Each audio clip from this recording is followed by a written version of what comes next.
This program features live coverage of an African safari and may include animal kills and carcasses. Viewer discretion is advised.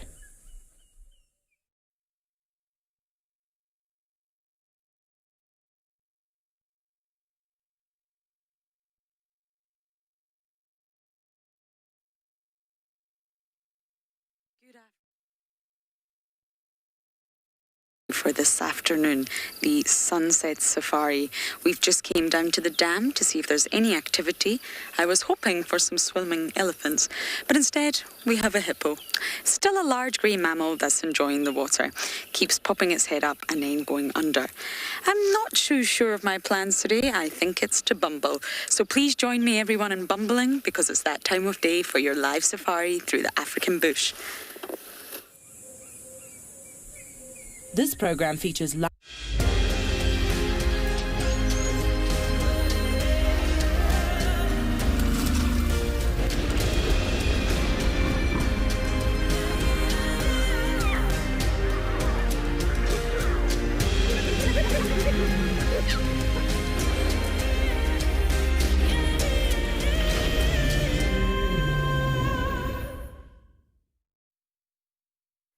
One of my favourite things to spot, of course, around the dam are dragonflies. The longer you sit here, the longer you can see them busybodying about, going about with their day, mating, feeding, and the short life cycle that they have. So I've already said good afternoon, but it's an absolute pleasure to have you on board. My name is Lauren, and I do have Simon on camera, and it's rather bright, so I think I'm going to stick with closing my eyes for now as we admire this dam. It's very hot. It's actually sticky, muggy today.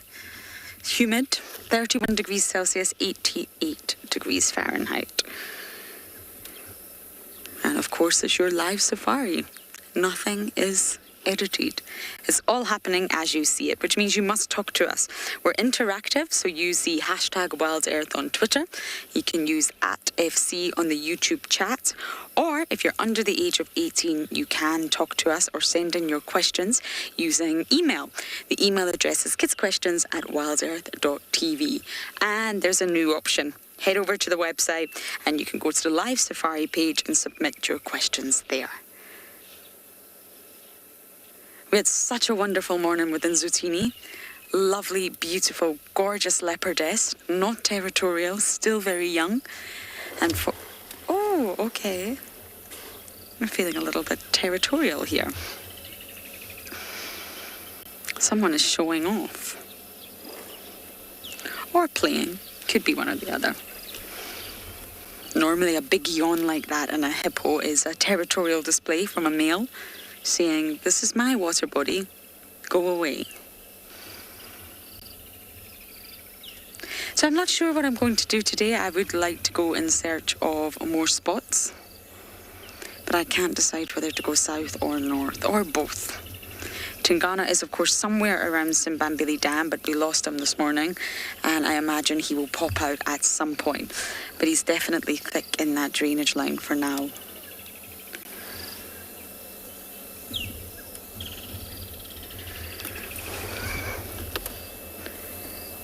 You hear the constant call of the woodlands kingfisher.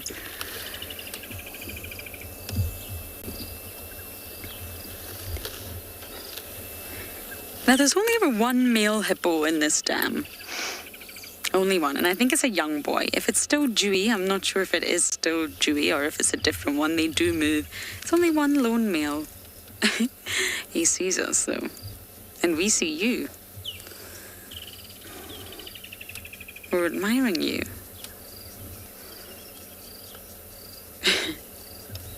And they're truly amphibious ungulates. They need the water. Hippos would not be able to survive without a water body. Maybe for short term, yes, but long term, no. Even the mothers give birth in the water. And the Latin name itself is Hippopotamus amphibius. So right there it tells you in the word amphibious that it requires water for its life cycle. Amphi means two. Bios means life.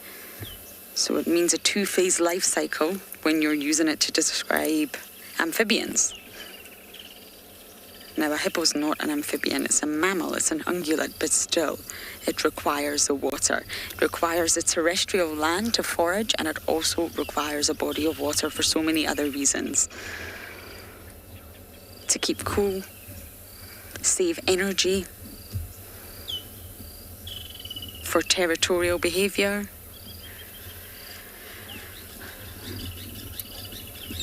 Paw, yes, they do. They do have good eyesight. They have great senses. They have a great sense of smell, really keen hearing. Although they've got very, very small ears, they can actually fold their ears down if they wish to not sort of get water in them. And they do have very good eyesight. They will know that we are here long before we arrive. They're very aware of their surroundings.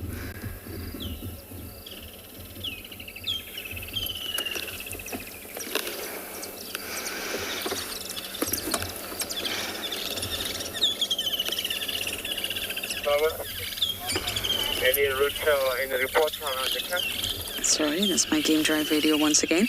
But the nostrils, the ears and the eyes are all on one plane. They're all positioned really, really high up on the skull, and that's so that the individual can keep its body submerged, but just keep its ears or its eyes out, like exactly what it's doing right now. Then the nostrils, so it can breathe, see and hear without bringing its body too far out the water.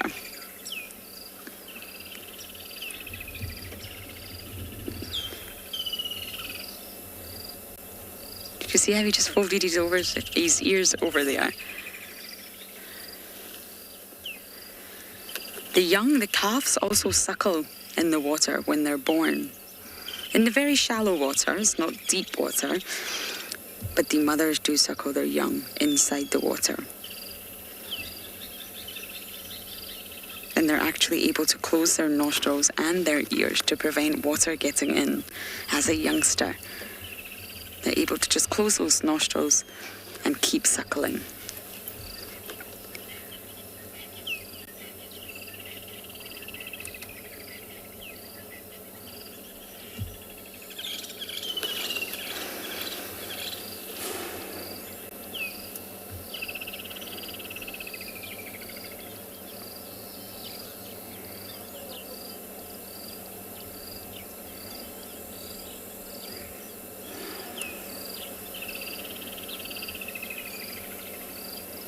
The woodland kingfishers never give up. All day long, goes late into the night, starts early in the morning, all summer long. There's no end to the calling.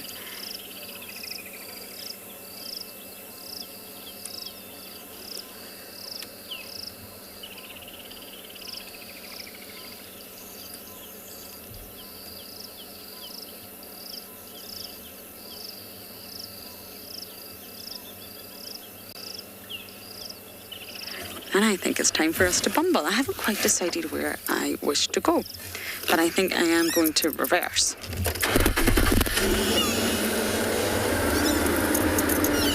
Rosalind, you're asking how far can hippos swim?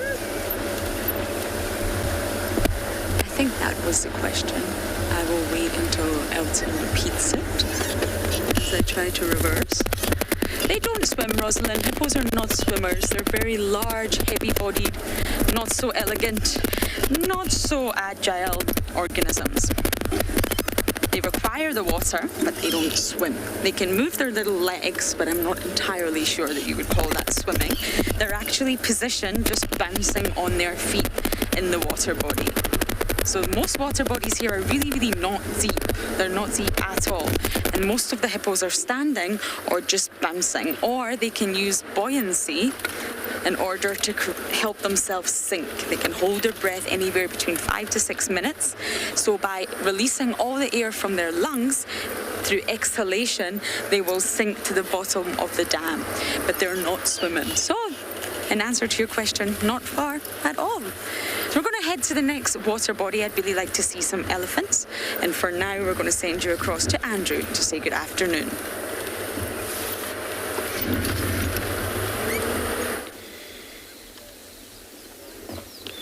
Good afternoon everybody. Welcome to Juma Private Game Reserve, here where we're sitting under sun heat. My name's Andrew. On camera I have David this afternoon. So we're actually checking the northern side of the camp, and then it's been sound of probably an elephant, moaning about in this area from far distances. And the reason I'm saying we're under the sun is that it's very open. And the temperature of today, 31 degrees, 81 Fahrenheit. This is where we stand right here, where I believe it can change during the course when the sun go down, probably. As you can see, the cloud, it's all building up, but far distance on the far west. We're looking at the western direction right now.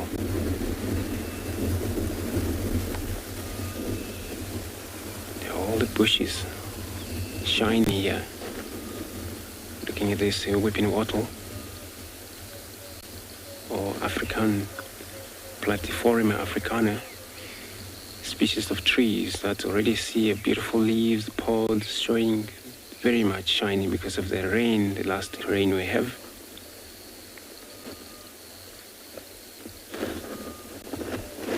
So yeah, we're gonna check a few of the roads.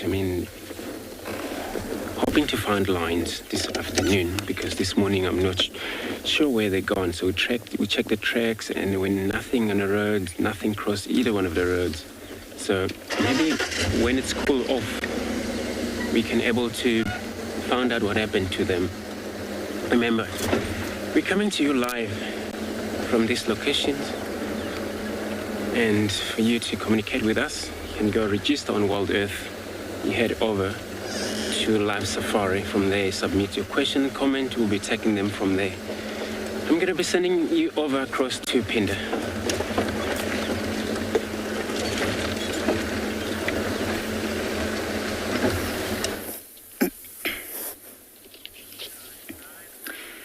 Good afternoon to all our viewers, and welcome to Anbion Ngala, where we are looking at an elephant making quite a mess with the mud. It is a very, very hot day here today. And as you can see, that elephant is covering her entire body with mud or muddy water. You can see the hard to reach places right between the legs on the belly. And quite substantially, look at the mud and the water dripping off.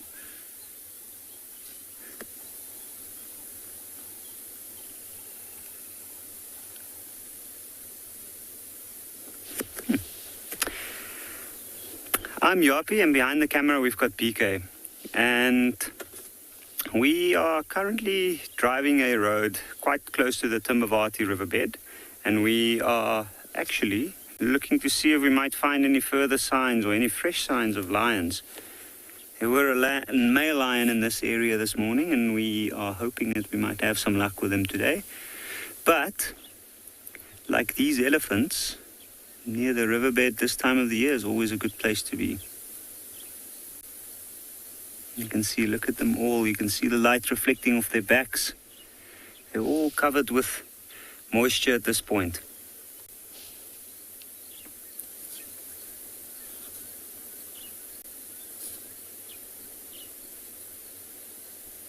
Now, why would that one elephant be covering herself in such a lot of water, and this one looks like it hardly had any? But if you look carefully, she's actually also throwing some mud and water on the belly. It's just much less animated than the other one. And the ears flapping vigorously of the one at the back. And because of this heat and the fact that they're out in the open, these elephants must be very, very, very hot at this point. Now that cool mud and the cool water, and it's covering the body, and it runs in between the creases. It cools her down. Faith, do elephants hibernate? No, they don't. I have not heard of any elephants hibernating. In this particular area, there's not enough mammals that do. Well, if any, I don't know of any that hibernates in this area.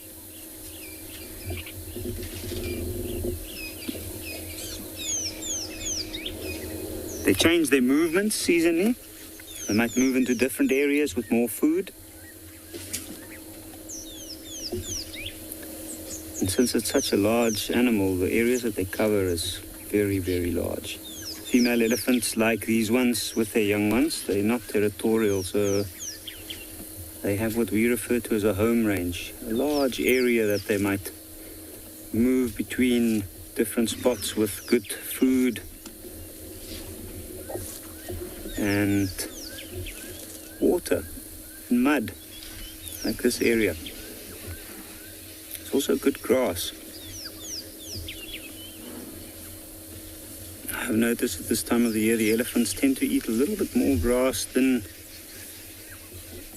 other plant material, but you can see they still do eat both leaves of trees as well as grass, and then also some shrubs and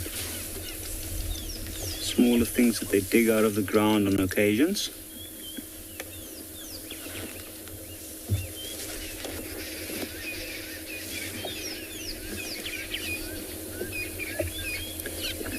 So while these elephants are busy cooling down, we're going to send you over to Pinda for the introduction.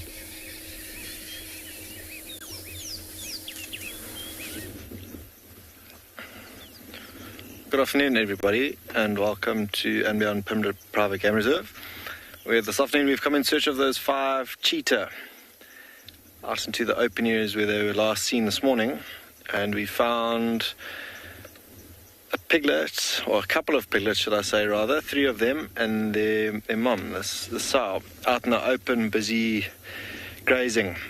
Amazing to see they were all down on their knees just now, like mum's doing at the moment, busy plucking up grass and the likes, feeding on that, but super cute. My name is Matt, and behind the camera we've got Owen. And I think one of my favorite times of year in summer, when all the animals are having their babies, the warthog and their piglets, the wildebeest and their lambs, the impala and their lambs, and the wildebeest and their calves. But super cute to see so many piglets together. They scurry off in the background now. We've got a couple of impala off to our right hand side as well. Also busy grazing, but very alert. It's quite windy this afternoon. It has been a very hot afternoon. So grazing, and their heads are up. This wind obviously just takes away from their hearing on otherwise calm days. So have to be alert, especially when there are 5 cheetah in the area. We went past where they were, and we found the remains of a young male impala. So I wouldn't be surprised if sometime during the course of the day, with a bit of cloud cover, if the 5 of them manage to catch that. So if we are lucky enough to find them, I'm sure the 5 of them will have little pot bellies and they'll be looking quite fat and lazy. We've driven extensively searching for them, but they've probably just stared at us as we've driven past, hiding in the shade because it is still really hot. There's no need for them to be out in the open at the moment. And being so small, they are also really good at camouflaging themselves and winning the hide and seek championship of 2021. So we will keep searching for them. There were a couple of wildebeest and zebra here as well who are looking awfully relaxed, not fixed in an area or alarming at all. These impala are the same. You can see they've all got their heads down. If those cheetah were around, I'm pretty sure they'd be staring at them, sounding the alarm, but no such luck just yet this afternoon. Like I said, a really, really hot afternoon, so a lot of the predators will be hiding.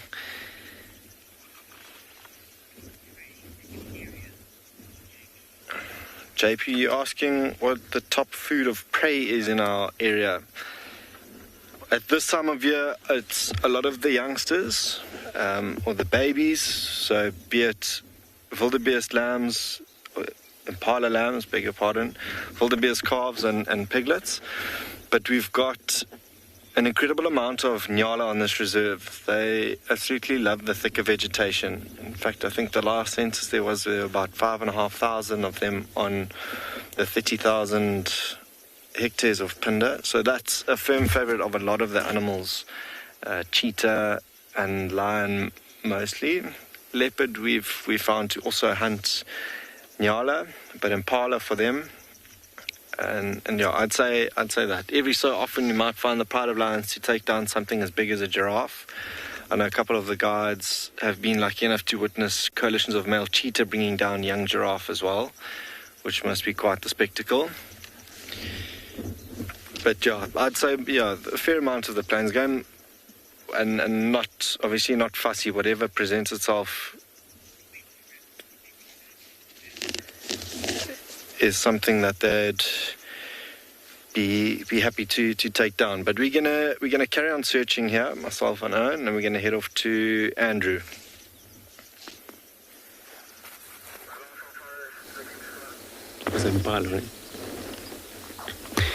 Thank you very much. Now, so from impalas to an water mammal, which is a hippo. Looks like a female hippo here.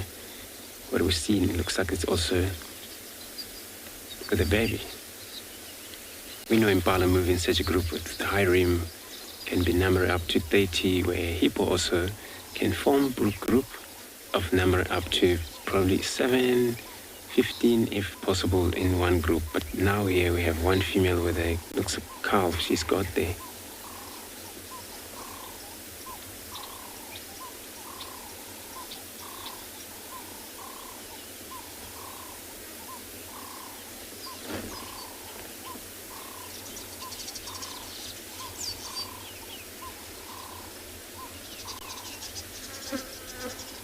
So she's in a very deep way. She'll probably every now and then support the baby's neck, able to breathe up, raise his head, take a breath, and then go down.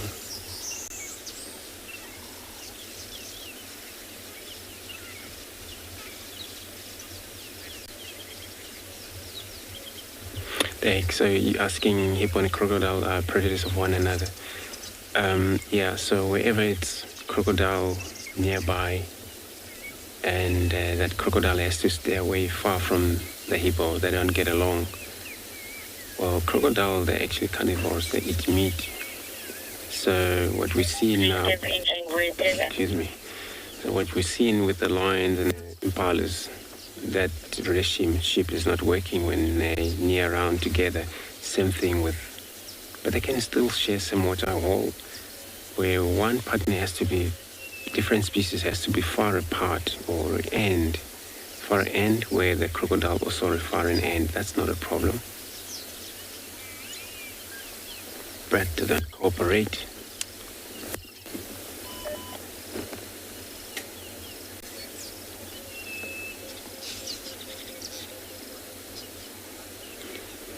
So I'm going to carry on check now to see if we pick up anything to put on the shore. In the meantime, I'm going to be sending you across to Lauren with the dragonfly.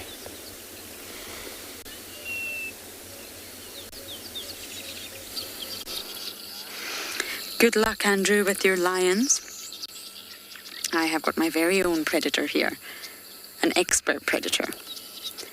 95% success rate. An aerial predator, of course, snatches his prey from the sky and has landed right next. Oh, no, I think it'll come back. Yes. For some reason, they always do this. Oh, now he's facing us. Look at that. Look at those eyes. Wow, those compound eyes. It's given us a perfect view of them. They join in the middle. Do you see that? Giving this insect 360-degree vision. Wow. Sometimes a page just sits still. And for some reason they fly and they always come back to the same perch that they were on just moments ago. Now, compound eyes are different from single eyes. They're made up of lots and lots of little lenses. They're a ball of sort of highly sensitive little pixels. And dragonfly eyes are built from around 30,000 of these pixel-like units, you want to call them. And they can see all kinds of light on that spectrum, including UV light. So imagine what they're processing right now. Imagine the dragonfly and I are both looking at the same thing, but our brains are processing and perceiving the thing entirely different, the landscape around us right now. We're in the same area. This dragonfly's own world is completely different from my own world. We are not understanding the environment in the same way. Our senses are different. Our perceptions are different.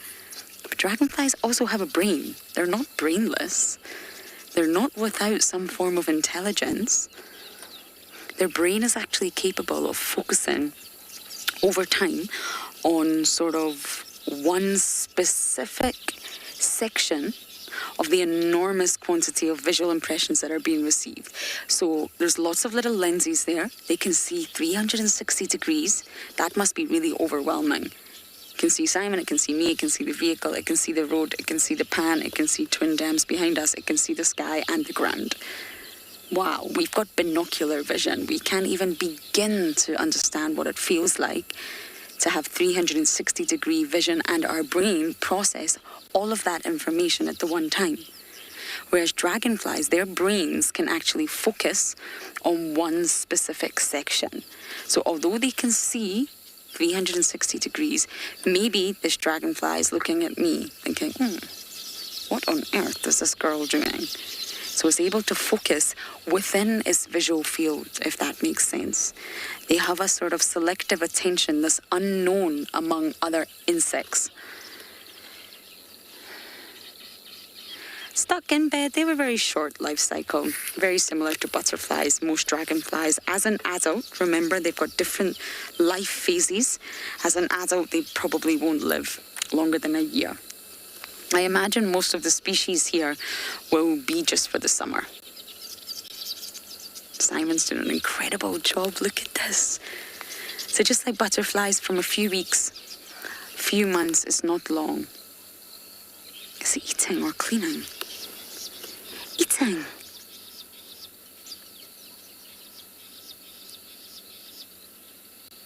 Wow.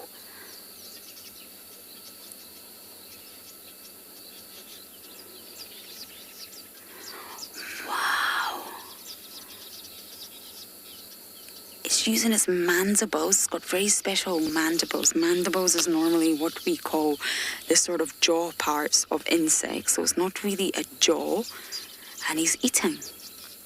Gloria, he's not twitching. He's just moving his head at a rapid rate, processing everything that's going on around him.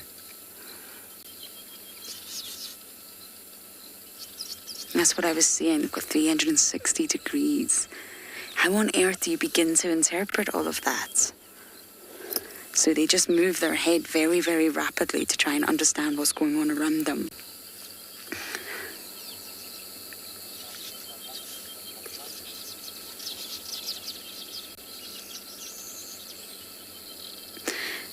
So there was a good example I once read. Imagine you're traveling across the ocean in a boat, right?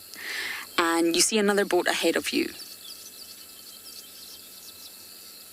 at a given angle to you. So let's just say it's not straight on, it's at some sort of other angle to you. And if you ensure that that boat is always at the same angle in your field of vision, your binocular field of vision, you'll ensure that they meet. You'll end up meeting that boat. You can pinpoint where that boat is, sail across the ocean, and meet that boat. Now, in sort of a dragonfly's field of vision, the dragonfly's brain itself can actually lock its attention on approaching prey, be it a small fly or mosquito, coordinate its speed, and it's not just speed, direction to ensure a strike. So not only is the dragonfly locking its field of vision, it's got 360 degrees, but it's pinpointing one tiny small mosquito out of that entire field.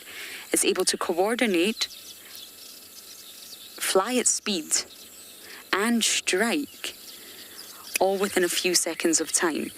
And it leads to almost a successful hunt every single time. So well-designed sensory organs, because insects do have really well-designed sensory organs, alone are not enough. You need a brain. You need a brain that can process all of that information as it streams in. Seeking the patterns, connections, correct messages to the different parts of body to allow a successful hunt. And that's what proves dragonflies do have a brain, and they are able to process remarkable amounts of information at one time. There's proof in the pudding right there. It's got a brain. Otherwise, it would not be able to execute that in the way that it does. Oh, well done, Simon. These views have been incredible. I think we're going to sit here just a little bit longer. We're going to send you across to Pindus. Say good afternoon.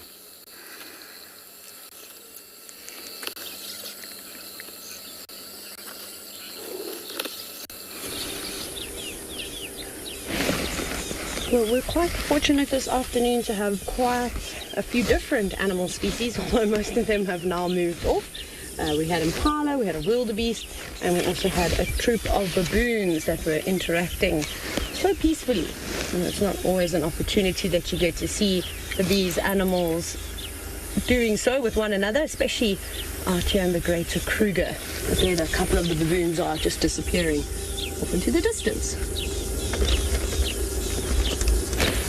Sorry everyone, but awkward position. My name is Taylor McCurdy, and on camera with me today is Gert, and we are here at Pridelands Conservancy, which is part of Baluli Game Reserve as well as the Greater Kruger National Park. We have got quite a few other vehicles surrounding us, so we're going to try and play the game of avoidance, but I'm just going to lean off to the side very quickly. There you can see a nice mixture. It's probably my favorite wildebeest on Pridelands. We see him all the time. He has got a territory out here on zebra clearings, which is a very popular area. Nice green grass, lots of tall trees for a bit of shelter, drainage line, and there'll be pockets of water all the way around. And then, of course, Ndlovu Dam is just a stone throw away. So he really has got prime property over here. And the impala are also ones that frequent this area, and it's nice to have the baboons about. So they're not wanting to be on camera this afternoon. They're a little bit camera shy, but there's a couple of little ones running around. Perhaps they'll climb all the way up to the top of those boer beans, those scotia trees just behind them. You can see they're all gathering quite nicely together. There's another safari vehicle that you can see off in the distance, probably going to check in Lava Dam to see if it is filled with elephants and other wonderful things. But it's a rather peaceful, nice sunny day in comparison to what it was this morning. Very overcast and quite cool. We've all got shirts on, obviously, and shorts. No jerseys and long pants for us today. And of course the bugs are out as they usually are, all the flies, especially the biting flies. Impala are not particularly impressed by it. But it is important that these animals gather like this. Yesterday it was a different group of animals that were on zebra clearings. It was the wildebeest. Sorry, just reaching for the game drive radio. There were a few impala, and then zebra and giraffe had joined the mix. There were no baboons though. But the baboons like to roost up in these big trees in the evening. And I think they're just coming out to take an advantage of the nice green grass. There's a baboon standing right on top of the tree.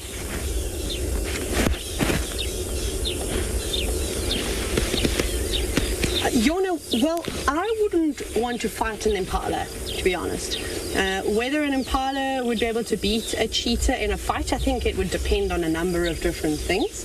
But as you've seen with impala, especially the males, they are equipped with really big horns. And those are quite sharp on the end.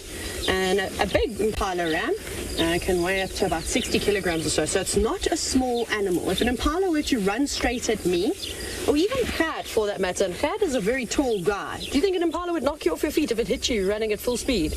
Cat is nodding his head vigorously, saying yes. It would knock him straight over. So I think it could definitely harm a cheetah, but cheetah are also, they're not the most powerful cat. We've obviously seen how beautiful and big their hindquarters are. I'm sure you've been watching the cheetah that live on and beyond Pinda, and they rely on speed to bring their prey down. But if there's enough of them, if you see a big coalition, it's quite easy for them to bring prey down. It was amazing watching the Fast Five, the male cheetahs that live up in the Masai Mara in Kenya, bringing down wildebeest. That was truly spectacular. And even Topi. What's wrong with me? Topi, which was also still very impressive. It's quite a big antelope species, so they are very powerful. So those horns, they're there for protection, and they could definitely harm you. I was once, this was years ago. I was still in high school. I was knocked off my feet by a sub-adult impala. That was embarrassing. And I've also been knocked over by a wildebeest calf, and at a close proximity. So they're really powerful animals, and especially if the adrenaline is kicked in, they'll literally fight to the death. So this is quite a nice scene. If I was an animal, I'd definitely like to be here. I think with the baboons sitting up high on the tops of the trees, you'd have a good chance of spotting any predators. A cheetah, I don't think would go unseen here. It's a bit too open, and I don't think the grass is quite long enough to conceal them. But the giraffe are also not too far away. You might be able to see one just on the V of that tree if it moves, just behind the wildebeest really. There's a couple of them there too. So lots of eyes and ears out at the moment.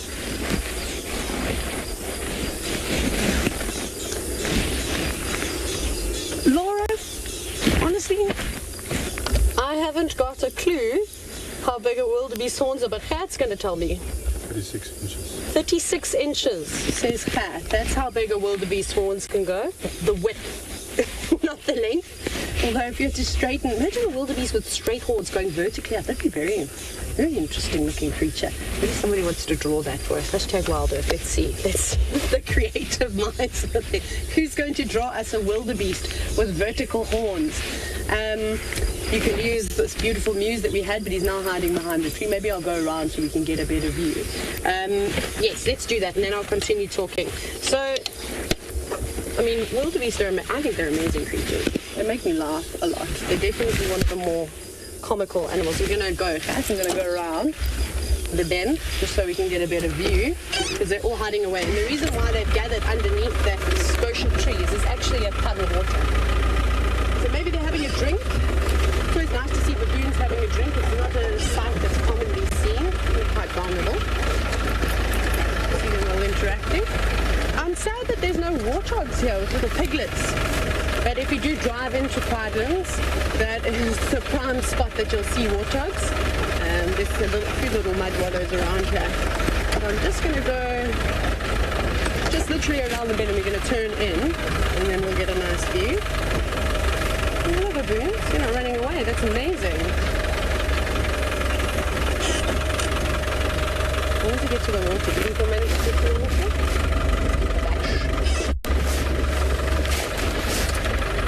So I'm going to put it into the big egg piece, the small safari. Hi, little impala. Look at that. That's a perfect spot, eh? So you can, I'm just going to try and roll. Oh, crap, I've done that terribly for you, unfortunately. I'm so sorry.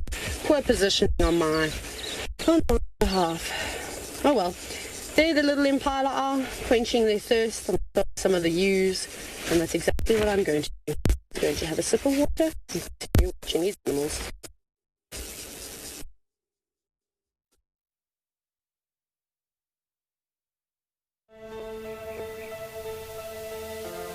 How insane is that animal? This is out of this world. Fantastic. Good, Mama. Wow, what a way to start off. It's just such an incredible privilege to be out here. It just keeps on delivering. There you go, there you go. Heart is pumping right now. 3, 2, 1. You are live, you are live. Look at this, everybody. We've got a live kill.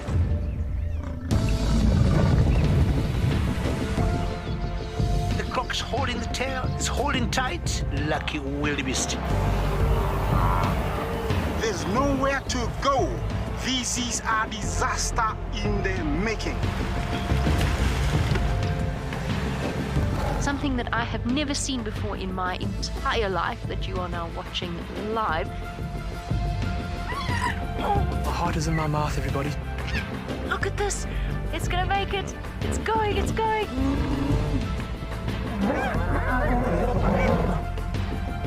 This is just too magical. Hi, little guys. That's great, isn't it? Look at that. Scuba Steve has got a friend. You've got a friend in me. It couldn't be a better morning. This is just too special.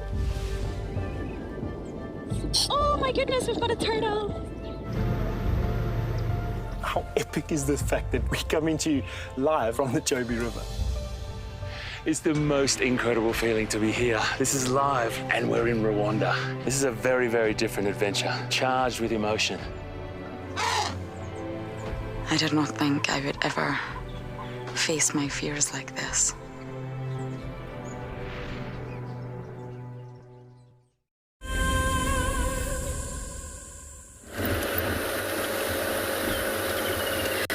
We have just arrived to Chitwa Dam.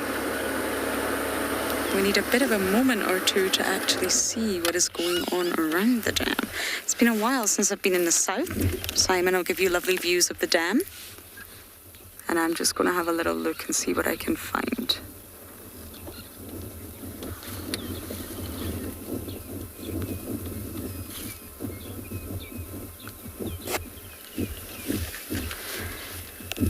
It's very quiet. I know that Tandy was spending a lot of time here. Sabui.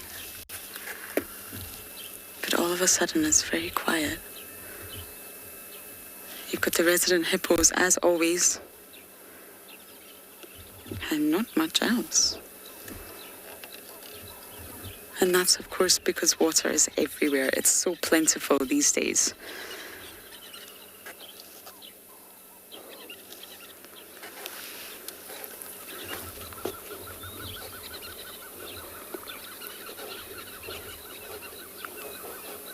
Simon, where did you see the crocodile?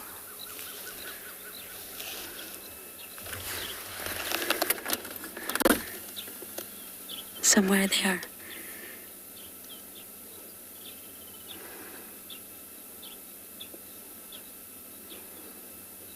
Maybe it's gone under. Crocodiles can also submerge, of course. We had a fantastic sighting with a rock monitor this morning. So it'd be nice to continue our reptile discussion. But I don't see it.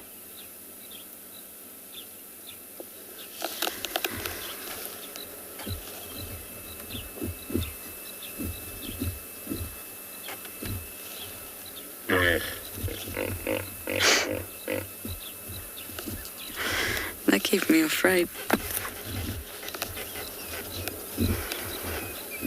Do you see the water buck over there all standing in the shade?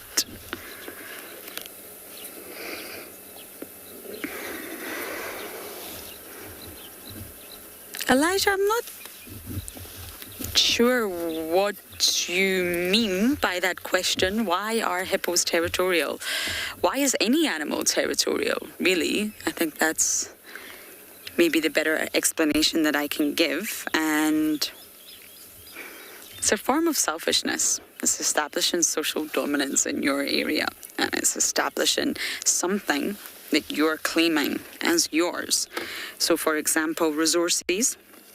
You are claiming that this dam is yours, or these ladies are yours. This area with all this delicious vegetation is yours. And it takes a lot for an animal to be dominant and territorial, claiming something as theirs. So although it comes at great costs, it provides greater fitness benefits, and that's exactly why they do it. So although they have to scent mark or helicopter style their feces as hippos do and yawn and fight and guard off other males, that all comes with taking up a lot of energy. But the fitness benefits are far greater, and that's exactly why they do it, because your benefit, your fitness benefit, is exclusive rights to food, a safety site, a refuge, nursery sites, breeding opportunities, females. And that's exactly why any animal will behave in a territorial manner. And it's not just hippos, it's such a wide range of animals. I often use the limpet example because it does make me laugh, but any sort of insects can be territorial, crustaceans, amphibians, reptiles, lots of birds, lots of mammals. It's not just hippos, of course.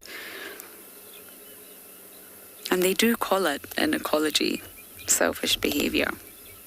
And it's designed, if you like, to ensure priority to any potentially contested resources. So you are challenging anyone that wants to contest you within your species and saying that this is yours.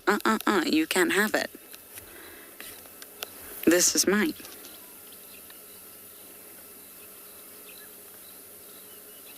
And you can advertise, you can call, you can patrol, you can scent mark, you can be aggressive. Anything. Different species defend territories in different ways. But it's all costly. In terms of energy, the energy that's devoted to the defense of the territory is costly, no matter how hard you look at it.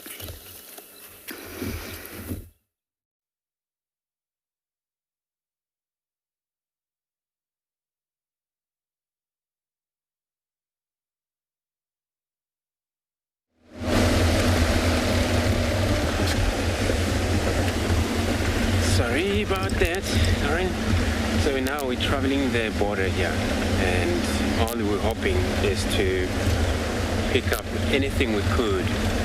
And then, but when the sun go down a bit, I always have to return. I want to return back to the area where we lost the lion tracks this morning, where I believe there must be maybe in the places where we cannot maybe get in, I think. So this is where we're gonna go search afterwards. It's still quite warm for them to be able to move right now. So let's do something else here. That's why I came to this far east, hoping to find anything different before we go back to that area, trekking for these lions.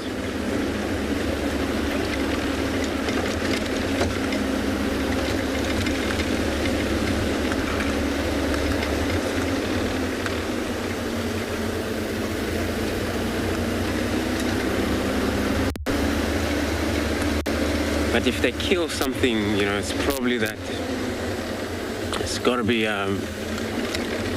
maybe a little bit of, delay of getting on and hunt, because this is what they do when they got a lot of meal. They weren't gonna move any further around.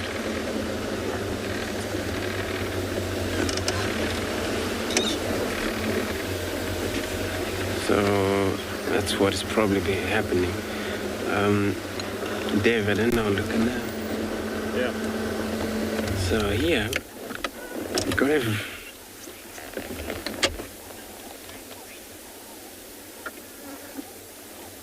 Maria, so you're asking if Juma closed during the raining season? No, don't close. So it's a lot of procedure in terms of how we operate.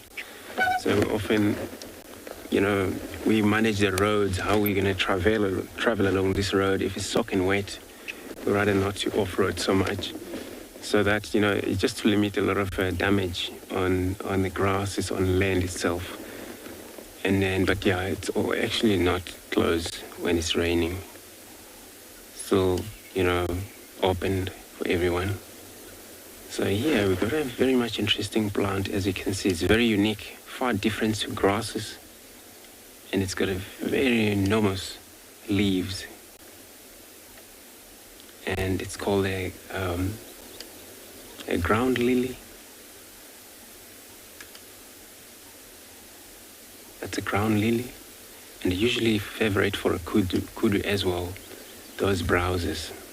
It's very slimy, and it's so much slippery. Even when you break that leaf, you will see that it's so much very loose.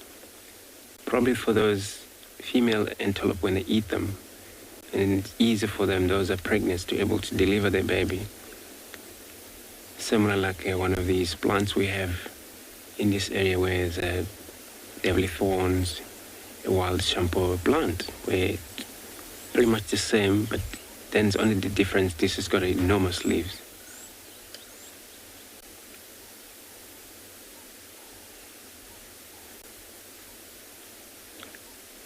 Ground lily or crinum lily. So it's very interesting plants. Usually they have very much tall looking twigs. Then at the end you all see round beautiful flower.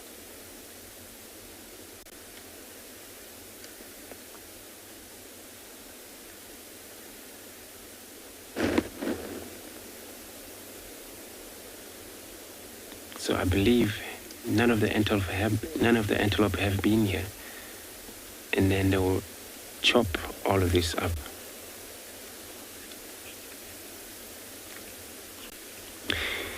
Joey, so I'm not sure in terms of medicinal purposes, that I'm not sure about, but there's a tubers underneath, like an onion size, or bigger than onion, but shaped like an onion. And then I never actually even seen an elephant dig down to eat them anyway. But the animal that I've seen them eat pretty much on that, it's a kudu. And the nyalas, those. And the mainly browsers, not even the impala could eat them yet.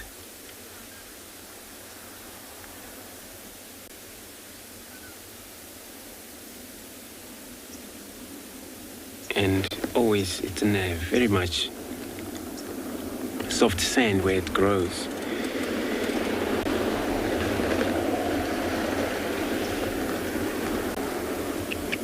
And so I'm gonna just carry on along this road here, see, pick up anything else. It's quite a lot of different species of plants this time of a year. And then just gonna find out soon. We'll find more of these plants again. I'm gonna be sending you over across to Lorraine again.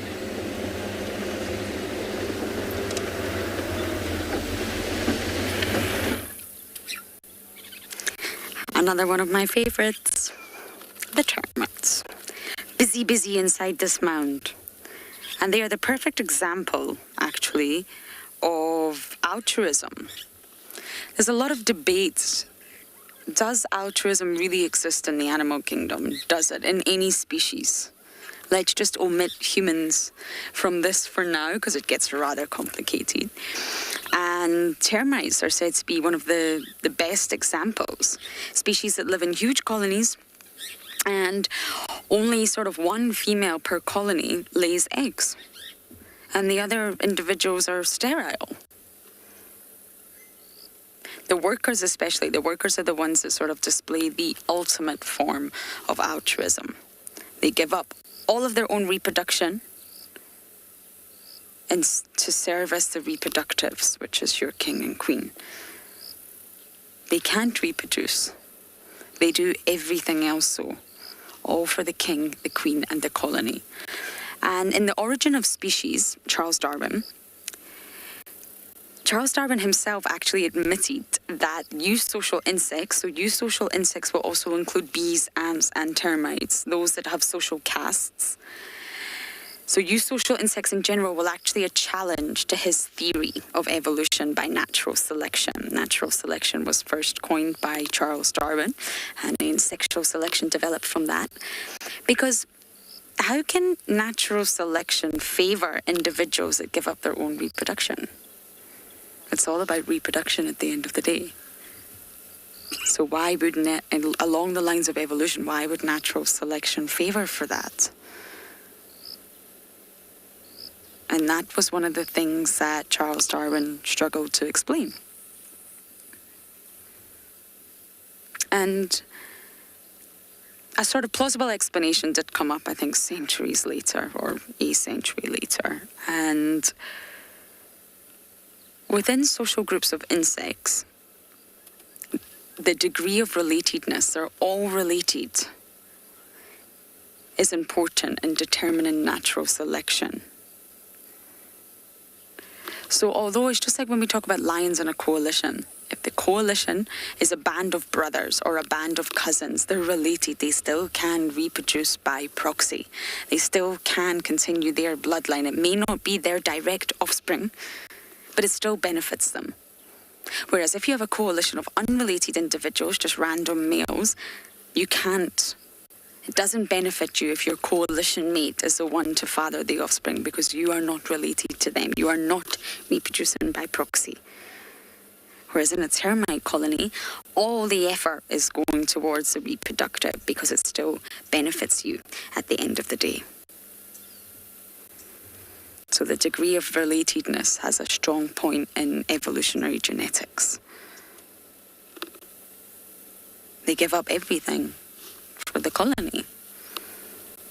So when we talk about, we regularly say, myself included, I'm probably the worst one for it, to say it's all about your bloodline, it's all about reproducing, not the survival of the species, the survival of your very own bloodline for every organism. But then, when it comes to termites, that kind of throws a spanner in the works, because it's just they give up everything for their king and for their queen. None of the other individuals that you can see here, I think Simon can maybe give us a little bit of a closer look of all of them crawling, are fertile. None of them. They're all sterile. The queen will be in her royal cell with the king, getting larger and larger and larger, grotesquely large, I might add. They call this the royal cell. And everybody else here, every individual that you can see, is just working for the king and for the queen and for the entire colony.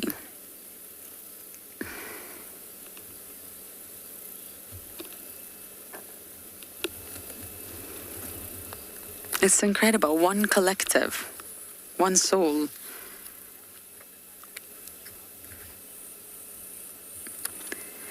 Dana, the termites never stop. They never sleep. They never rest. All of them. Now, it's not just the workers. The workers, of course, work all day and work all night. It's a bit like, hi-ho, hi-ho, it's off to work. Yeah, I'm not going to sing that. I think that was the Seven Dwarfs or something that song came from, but they don't stop. The workers will work, the soldiers will protect, and the king and queen, actually, I'm going to retract that statement that I just said. The queen will be constantly laying eggs. She does not stop. She is just an egg-laying machine. She doesn't move, and she gets larger and larger. The king is questionable. The king doesn't do much, but he doesn't leave her side. He doesn't leave the queen's side. Even when she gets a little bit chubby, he stays by her. But everybody does their job, their part, 24 hours a day.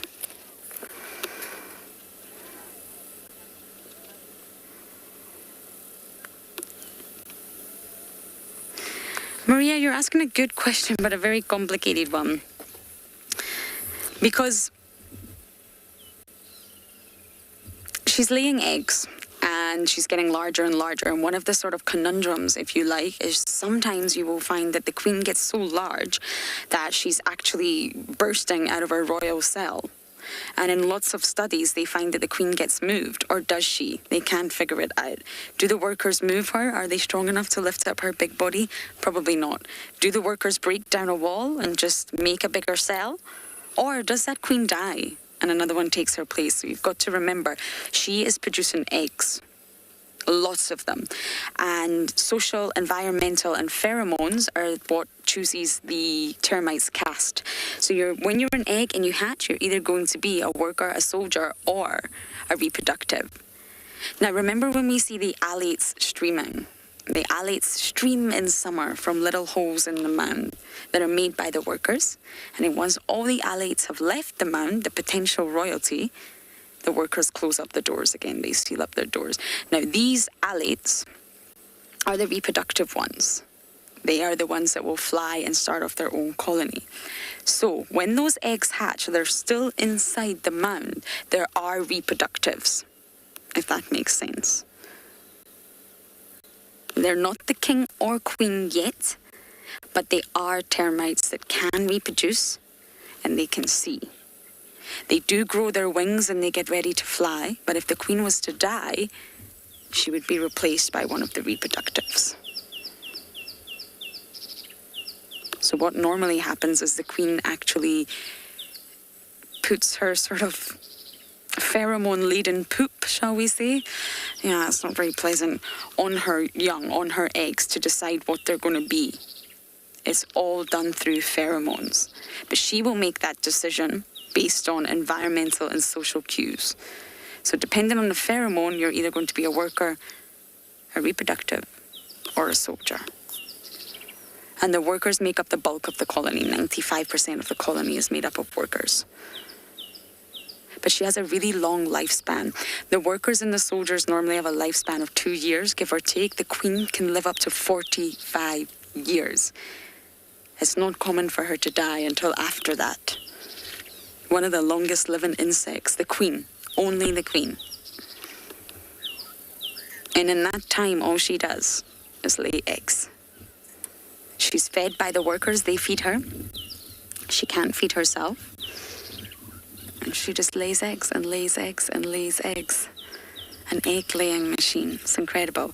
There's a really fascinating little clip on termites and the queen on YouTube. I can't quite remember. I think it's True Facts or something. And somehow they've managed to actually film the queen in her royal cell. I don't quite know how they did it, and it's really worth the watch.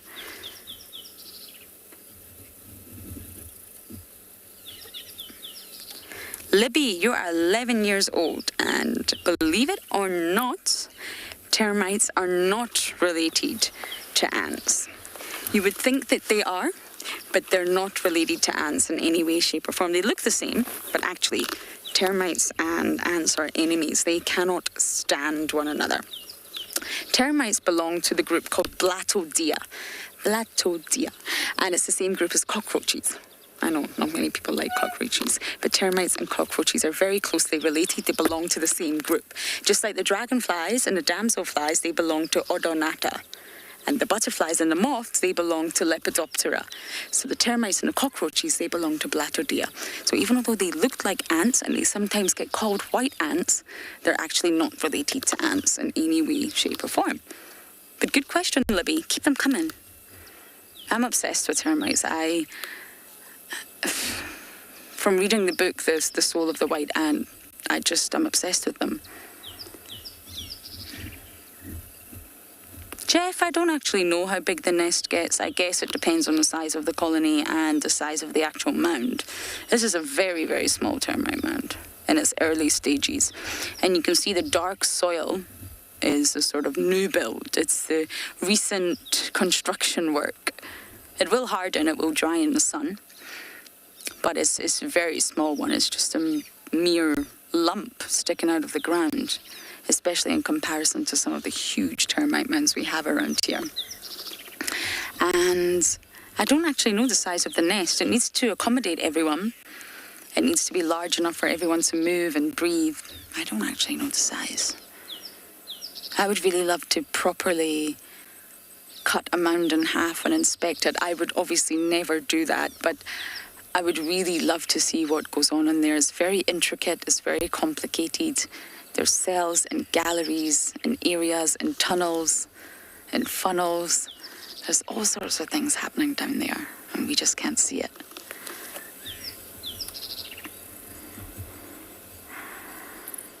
And you know, there's no leader, there's no blueprint, they just know what to do.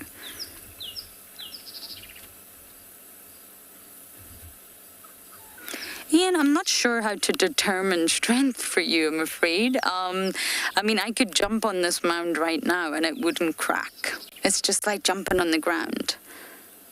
It's made, they make it themselves from saliva, soil, and water, and a little bit of dung sometimes. And it's incredibly strong. I mean, you look at the hyenas. The hyenas live in a termite mound. And the termites are also there. I think it's only partially active, but it's just a very solid mound, fundamentally made from hardened soil. So I could jump on this and it really wouldn't do any damage. But again, I'm not going to do that. They're extremely robust structures, and in South American Amazon, you can actually see some of the termite mounds from outer space. They're that large. From satellites, you can see the mounds. And they're made by the most minuscule insects. It's baffling. They really are the backbone of most ecosystems. You can't separate the termite from the ecosystem. They come as one. They are doing so much, completing many sort of essential ecosystem tasks and services every single day.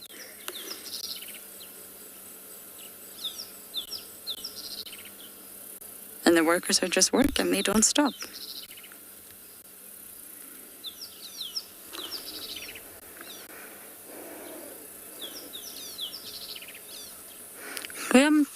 Soldiers.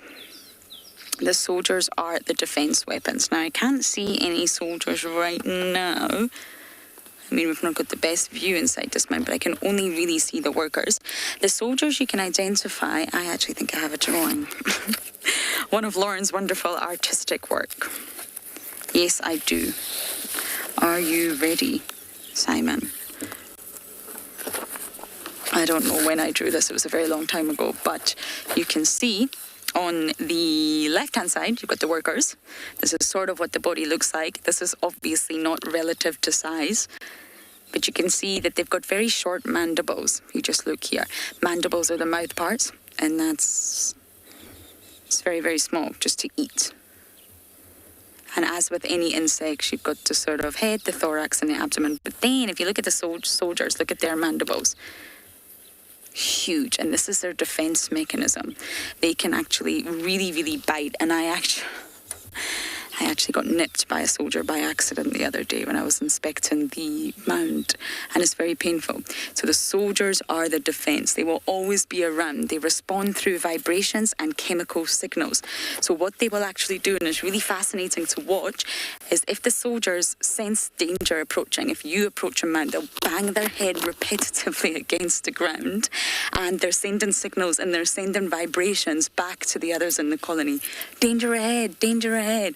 And it's almost like a Chinese whisper. The next soldier will then pass on the message, and the next one. And it's just this effort of head banging, communicating through vibrations, as well as chemical signals. It's incredible. Their defense are the soldiers. All of them. They all respond.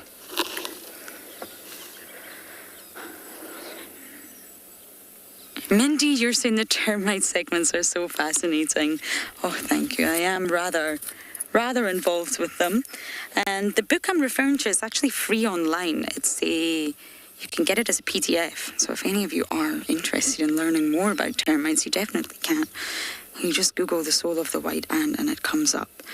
It's a really, really fascinating and, I must say, easy read. It's not going to be a read that's going to weigh you down.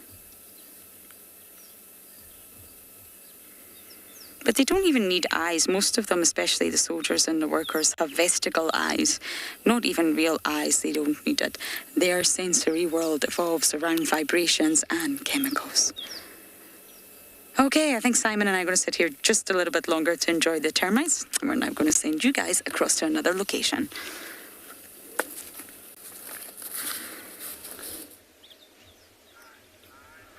Welcome back, everybody, to Panda, where we found two zebra, or I wouldn't quite call it a herd, but a little harm of zebra. The one I think that you've got in picture is the male that's looking at us now, acknowledging us, and then there's another one on the left that's a female, quite a lot lighter in color, but both have patches of that very dark brown or reddish sand on their backs, and I wouldn't be surprised if they've been having a bit of a dust bath at some time during the day in this very red iron-rich soil that we have down here in the south of this reserve. And the two of them are, as you can see, busy scoffing away. They both have their heads down, eating grass, and not very fussy. These hindgut fermenters that you see, they got those long strands of grass in their mouth as they're busy eating, and often appear very bloated. And sometimes if they get a fright or startled and run in every which direction, quite amusing to listen to zebra as they run away or run around and pass wind, should I say. This one not happy with what I've just said, but you can see that, yeah, really long strands of grass in their mouth. Not fussy eaters, zebra, bulk grazers, so they'll generally or typically go and eat the top half of the grass that you see, and then often things like wildebeest that might be with them, they're selective grazers, so they'll then go eat the bottom half of that grass that might be a little bit more nutrient rich for them.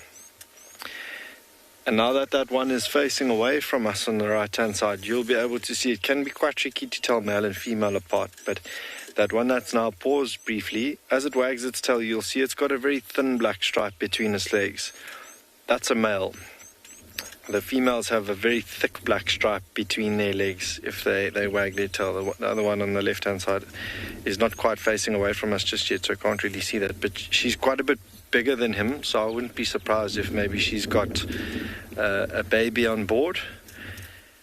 And quite a lot lighter in color. That male, geez, he's got some incredible markings on his coat. Very, very thick stripes, thick black and white stripes, and then the secondary stripes that they speak of as well. Both with their heads down and with this unbelievable little afternoon light that's coming in. When it hits their eyes, they've got the most incredible amber eyes, zebra. Tommy, you're asking how zebra will clean themselves. They generally, after a shower, are a little bit more clean than usual. But you might find them turning back, and with their teeth, they'll groom spots on their backs. But they generally don't, sit around and like you see with cats and other things, groom one another very often. So that's why you'll see those patches of dark brown on them is from that dust bathing. So that might stick around on them for a while, but also help with parasites and things like that otherwise might be on them. You also might see, I don't see any on these two, but things like red-billed oxpeckers that might be around digging in their ears and other hard-to-reach places that they otherwise can't get to for ticks, as well as parasites. But just looking at these two wagging their tails, quite happy here this afternoon. I'm really hoping that this female closer to us lifts her head up and we get to see those eyes that I was talking about. I love those markings on their faces, those almost diamond-shaped markings on their faces. And those ears also constantly just listening in. We were asked earlier what is the favorable prey species here. Prides of lions here will try and take down zebra. Obviously, there's quite a bit more meat on them for a pride of lions, but a kick from a zebra can put a lion out of action for quite a while, if not permanently.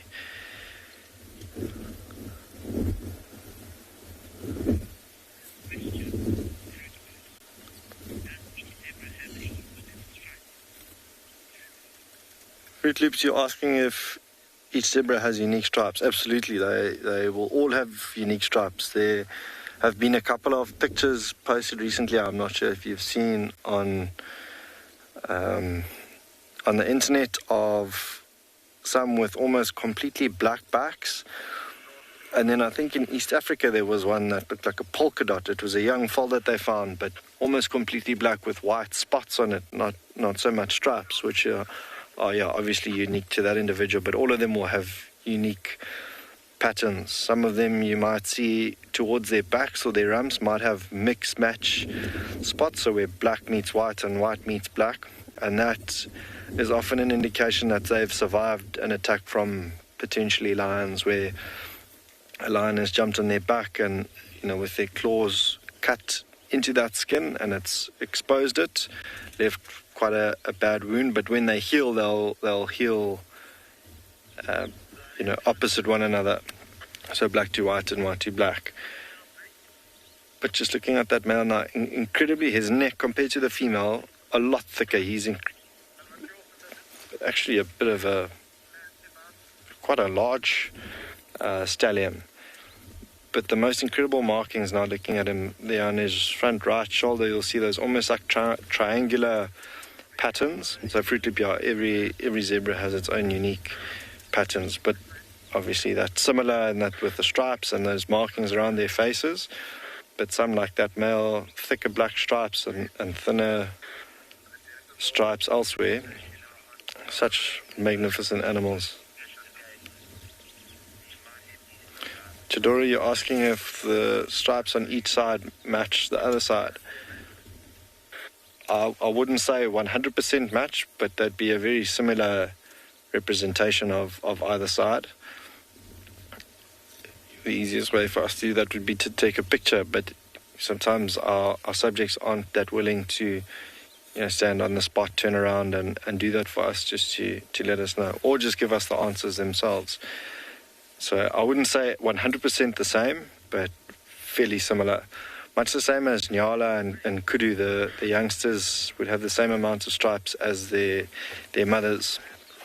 And those stripes obviously range quite a bit on them. But these two you might see, if they do change sides, we'll be able to see. I would say, towards the back end of this female here on the left-hand side, her stripes are very sort of faded, if I could say that. On the left-hand side would probably be much the same, also quite faded, but maybe of a similar pattern, not quite 100% identical. You can also see now on the front left leg, on the inside of that left leg, the front left of that male, as he stands, there's quite a dark patch, a couple of centimeters down, just below its chest. And that spot is if they are lying down, just so their hooves don't cut into this. So it's quite a tough or hardy skin that, so that their hooves don't cut into them. Such magnificent animals, and you can see now why they call them a dazzle of zebra.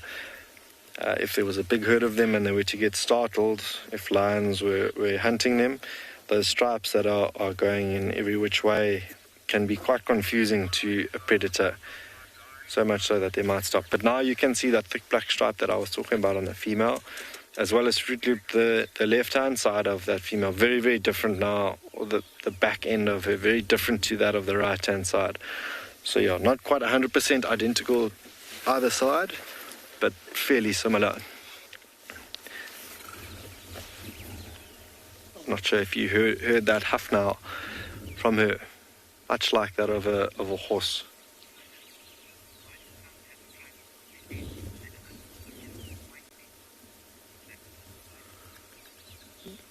Black widow spider, you're asking why some have some just white legs, others stripes. So these plain zebra typically have stripes all the way down to their hooves. There are different species of zebra. You get mountain zebra as well. They do not have stripes all the way down. But that female, now just looking a little bit more carefully, actually looks relatively old. So maybe just over time her stripes on her leg have faded somewhat. So that is also another reason why they might not have them all the way down to their hooves. But you can see towards the back of her, or sort of halfway down on her back legs, 1 or 2 stripes still there, but the rest have slowly faded. Tall manes, and again on that female, that mane also has this darker patches of that red soil that we have here on Phinda, and when they do roll around, they will literally roll all the way back around on their backs, sort of much like a dog actually, when they're rolling around in the grass, and then they'll flip over to the other side. And they kick up a bit of a fuss when they do that. And it makes for really, really interesting pictures.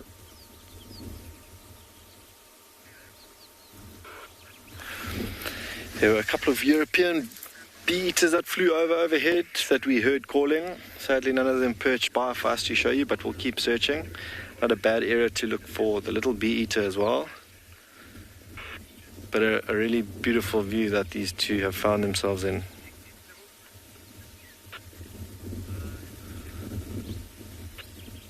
Paul, you're asking how zebra stripes help protect them from bugs.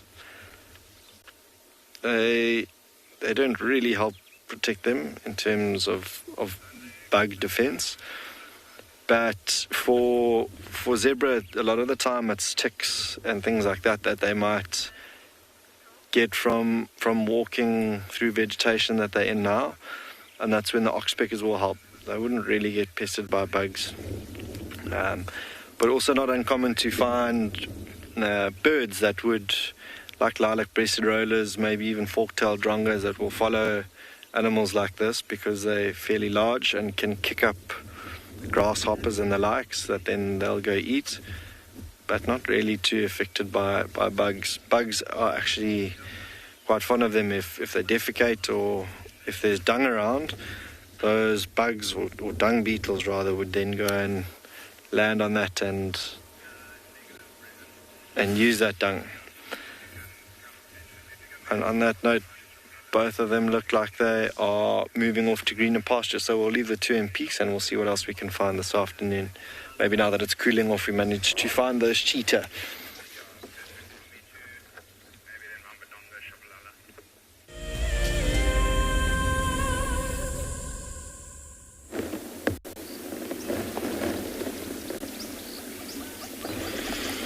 Cool, so now we come to these beautiful trees all around us. As you can see, all of the knobthorns, acacias, nigraces, favorite for a giraffe the most.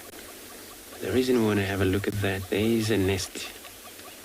It's probably for a butler eagle, where it's actually very hard to tell if there's anything there because it's far away and then we can't see much to the top. If there is something there, then it's probably maybe one of the young ones.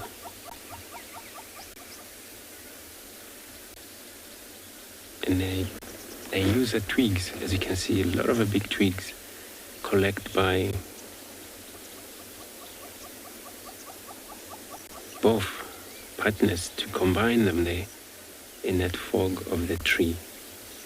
It's very stable and balanced.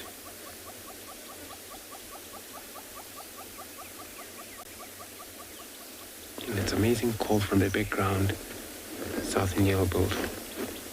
Hornbill.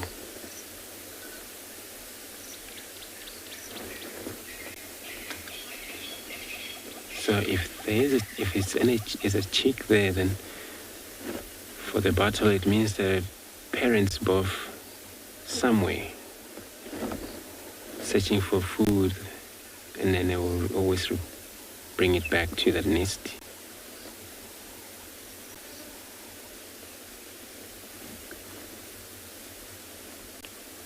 So acacia nigrace is always beautiful trees for such moss eagle to make their nest, because it's got such a beautiful fog and it's safe for Do you see it? It's on the ground now. There's just one here, Simon, on the middle of the road. There's a bird here that I need your help, everyone. I cannot... Sorry. I'm struggling to identify this bird. At first I thought it was a cuckoo. It's big. Very, very large in size. It's just hunted a grasshopper for us. It was incredible, a really large grasshopper. But I'm not sure. Can any of you help me identify this bird? There's the other one. The other one's visible now.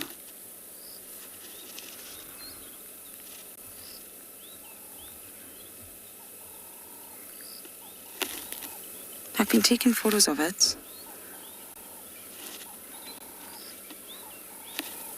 At first I thought it was possibly, oh, off we go, a great spotted cuckoo, but now I'm not so sure. I don't know what it is we're looking at. This bird is always on cheetah cut line. I see it every single day and I can never get it to stay still for long enough to put it on camera. So at least that's been an achievement. Wow, what have you just caught? Another grasshopper.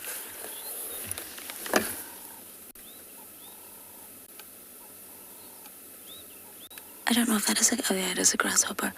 Wow!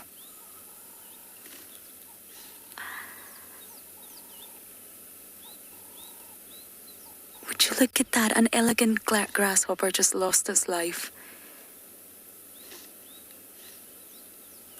Yes, so I was right. It is a greater spotted cuckoo. Thank you, everyone. I don't know why I doubted myself, but I completely did. Okay, it's a greater spotted cuckoo. They both are. Wow! Look at its really, really feathery legs.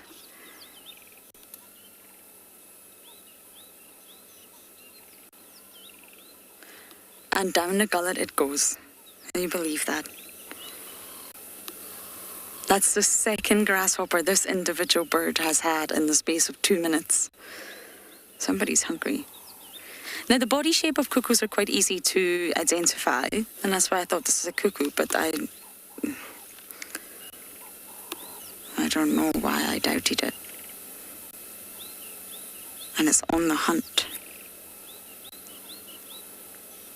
They're a breeding migrant.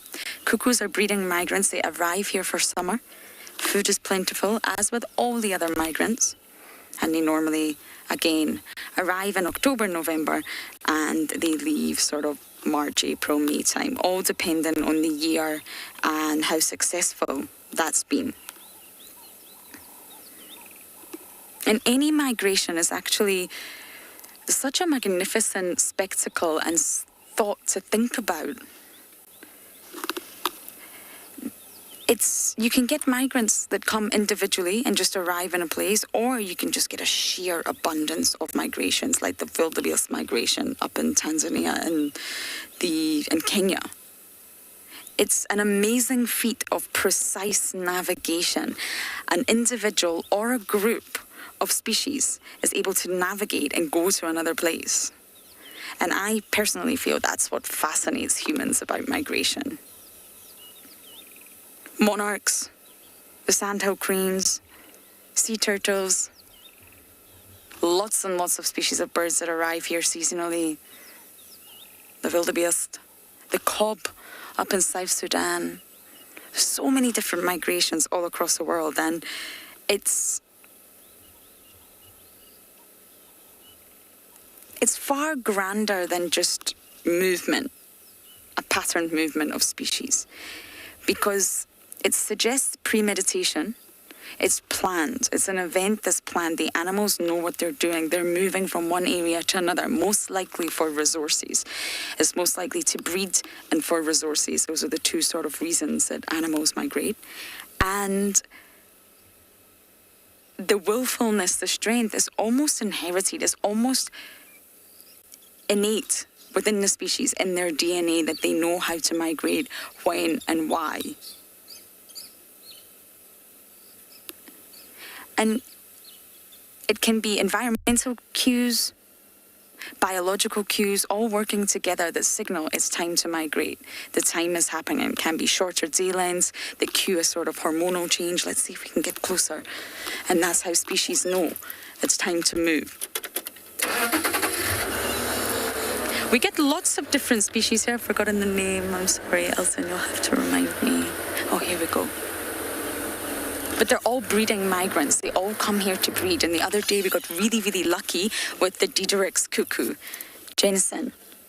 And I'll actually get my bird book out. Give me one moment to get that organised. It was my first Diederik's cuckoo that I managed to get on camera as well. I was rather impressed with that. But you don't find them in winter. They come here to breed. Okay. And feed, clearly. We're very hungry because it's the energy to breed. You're getting the energy here with the plentiful food supply to breed. You can get the red-chested cuckoo. I'm going to show you all these images in just a moment. The common cuckoo, the African cuckoo. Those species, there's other species we don't really get here. The great spotted cuckoo that we're looking at right now. The thick-billed cuckoo. The black cuckoo. The Diederik cuckoo. Class cuckoo, Levelon's cuckoo. You always have to say that with a French accent. And a Jacobin.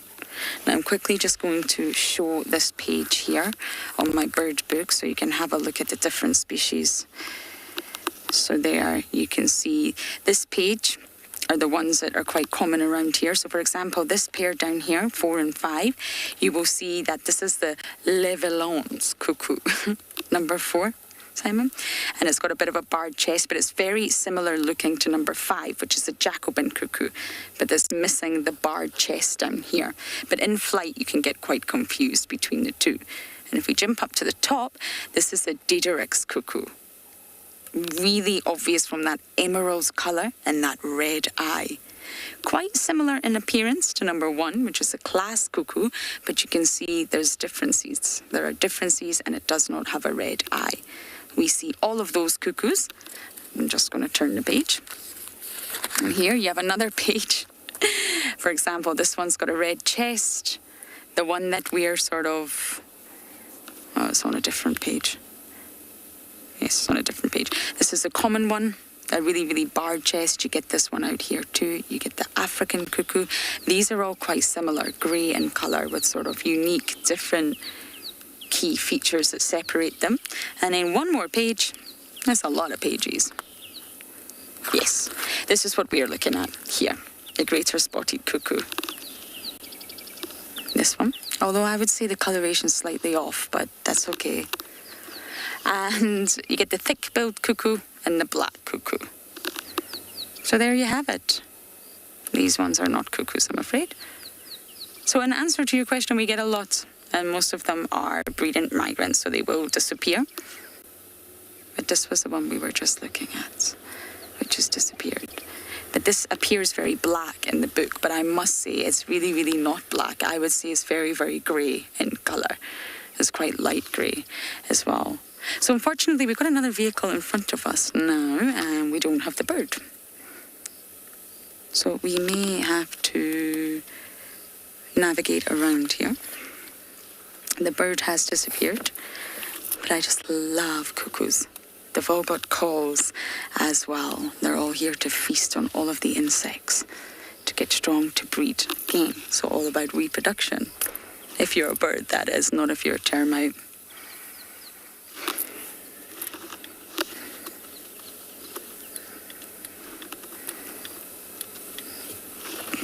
Okay, I'm going to try and navigate around this vehicle here. I don't quite know how. We're a little bit barricaded in, I'm afraid.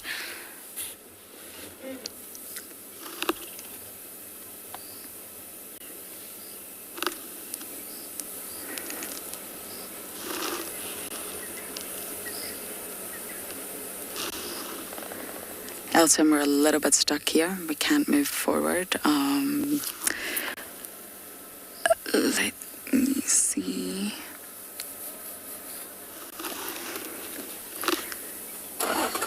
Okay, the other vehicle's moving. Just give us a moment. Oh, Okay, as I navigate around the vehicles here, we are going to send you across to Yapi for an update.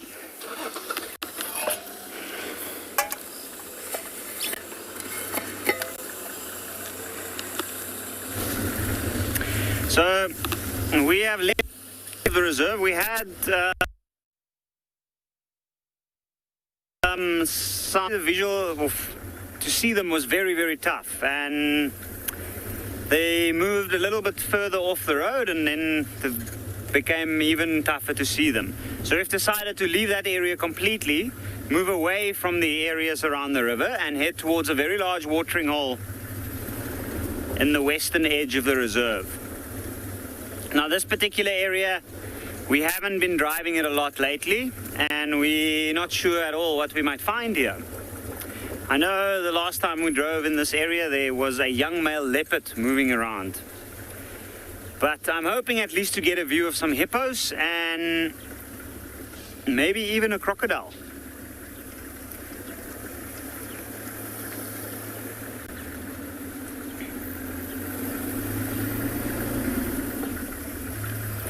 Now, this particular part of the reserve is also, it looks a little bit different than the areas around the riverbed.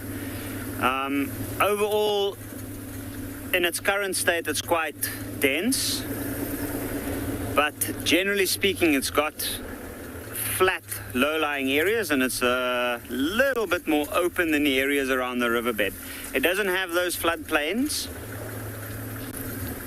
but it does have good spots for large congregations of impala, zebra, and wildebeest.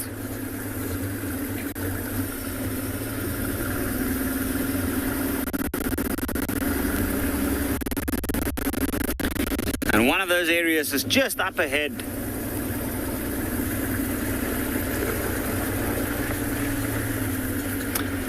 Talia, where do all these animals sleep? They generally sleep, the general game sleep in the open areas. Now, clearings like the one coming up ahead is a good spot for them to sleep. It allows them to, once their eyes have adjusted to the dark, to see approaching danger. And also they gather there because it's good food. It's usually not too far away from water, which they'll go drink early morning and late in the afternoon, which is something that we're hoping to see once we get to the watering hole.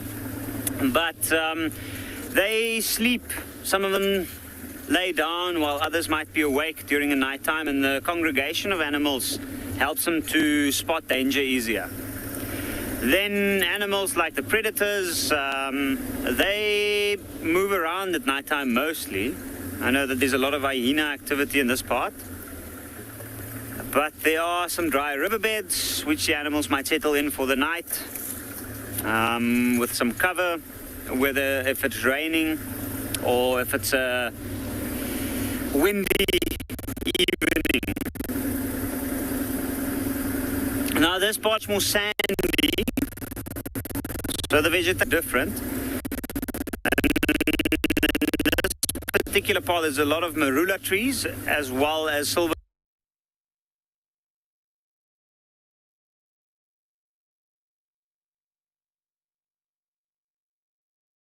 Maybe it was this morning.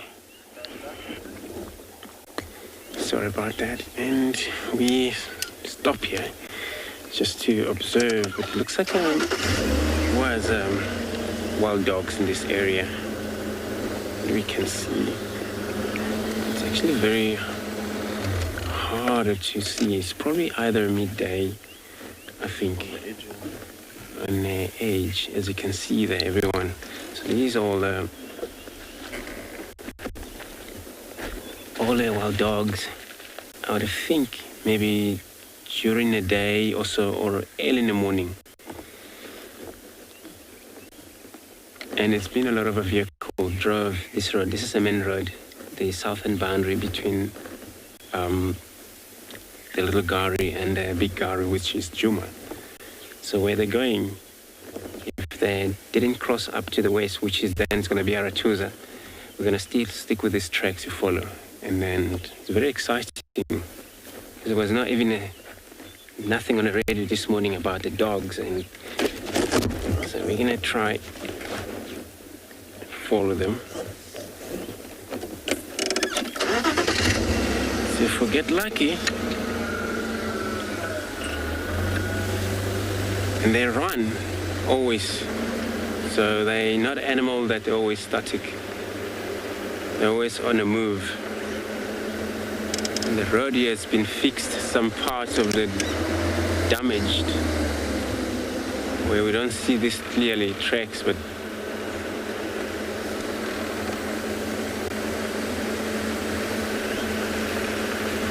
so safari, you're asking what has been my favorite experience being in a safari. Sure, it's an experience that I will never forget. I always say, and that once in a while, it was a long time ago, that I had that was a bad one. It was not actually exciting things where I stuck out in the bush in the pouring rain, and then we stuck, in fact, in a river. So we couldn't manage to get everyone out of that, and there was no communication to get a help from anyone. So I have to walk back to the camp, like 4 Ks back to the camp, and then get a help from there. And it was pouring rain. The only thing that I was worried about was an herd of elephants. That maybe it would be a problem for me, but didn't actually have too much worry about leopard or lions, that we always track them on food and things like that. So that was my worst experience in the bush, about only stalking, you know. I never have a problem with elephant charge or threatening the animals so that they will charge back to me, no.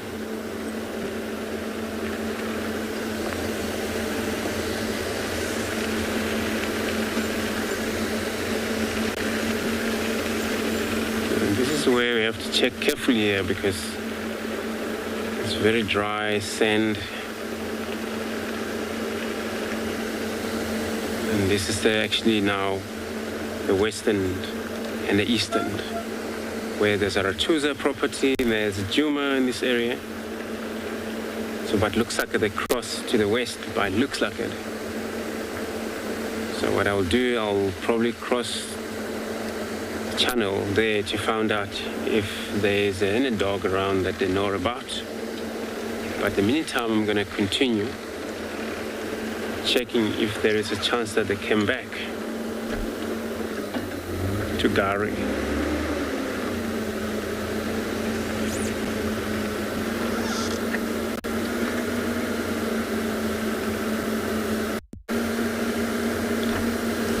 Jared, so you're asking how often do we see lions pride hunt on safari? So that actually, it happens quite often, but you know, it's depending on the weather, which weather that allows that animal to get to mobile. But sometimes, you know, if it's too much hot, then you're more likely to see them lying flat until you knock off, and then they started to get mobile while you're not there. But if it's a chance of cloudy, they're more likely to be move around, so that, you know, they have a lot of strategy, they have a lot of things, they have a lot of powers because of the weather allowed them. So we actually do see them quite often during the day hunt, when there's also available of animal species around them. You see them do that also during the day.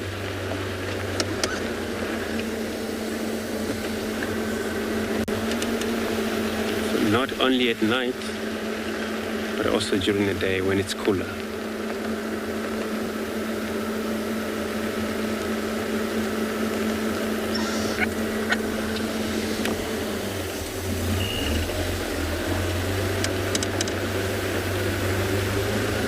And the lions, they are one of the animals, they always rely on each other in a group. Work as a team, cooperate hunters, and the pride, that's how they succeed killing.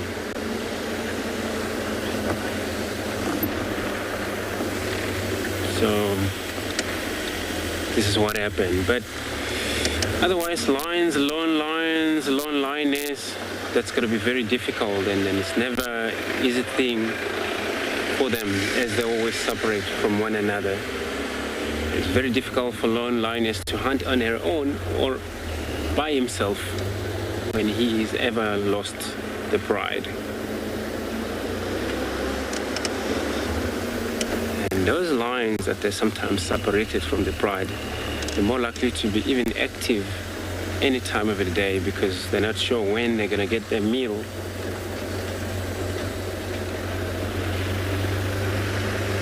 Especially if it's the female where they push too much on a hunt.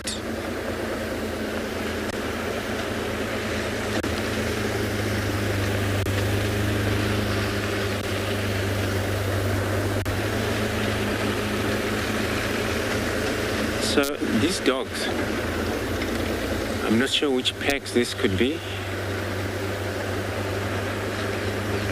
And then, yeah, I'm gonna try find out.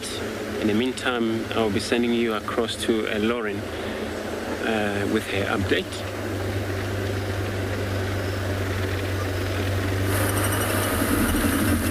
Good luck, Andrew. I know there was wild dogs running around Arathusa this morning. So good luck in finding them. We're heading to Buffelshoek Dam. I really hope... Oh! I was just going to say I was looking for a nice one, Simon. I was just about to say I'm looking for elephants, and hello. Yeah, I just want to check Buffelshoek mobiles. Lo and behold, we've got some. Or we've got one at least. Now you have to approach elephant sightings really, really carefully because it's so thick and dense, it's actually really difficult to see elephants, believe it or not. So you have to make sure that there's not an elephant or another member of the herd just somewhere there that's going to get a little bit upset about you joining. So that's why I'm just going to drive at a snail's pace. Go forward a little bit more, Simon. You get him from here? Okay. Because I can see all the mess that the elephants have made all day long, but I wasn't able to find you. Now I'm glad I have.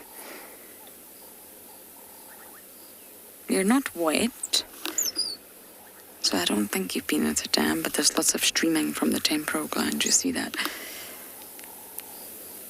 Temporin is what you call that substance. And because it's so oil-like, it stains the skin.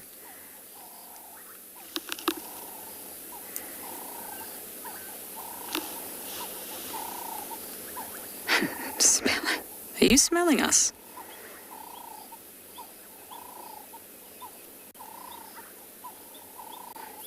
Elijah, why not? If you were an elephant, why would you not roll in the mud? I absolutely would.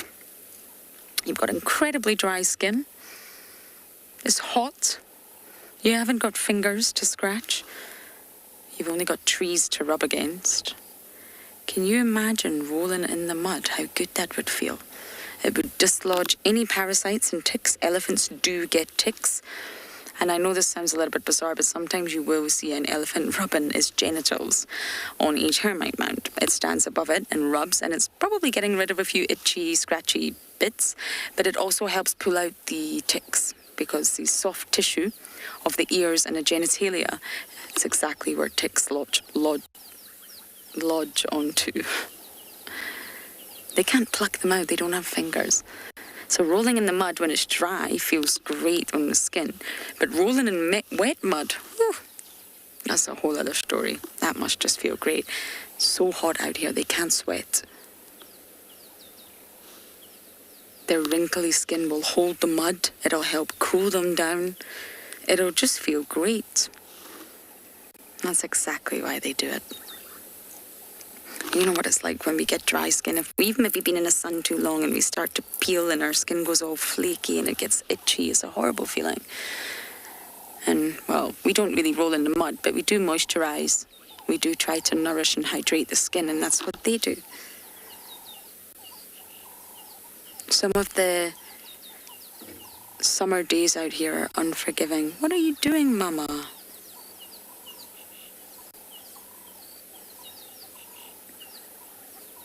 It's a female. You can see big swollen mammary glands.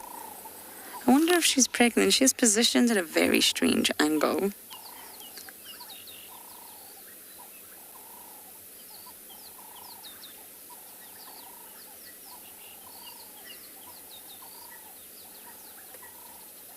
If you see an elephant from far away, just look for the sort of mammary gland area and it'll be very apparent if it's male or female.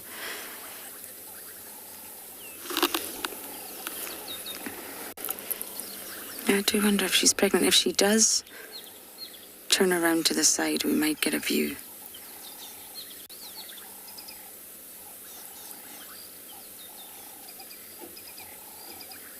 But some of the summer days here are really unforgiving. I mean, the heat, I have no words. So they've all got to do what they can to stay cool.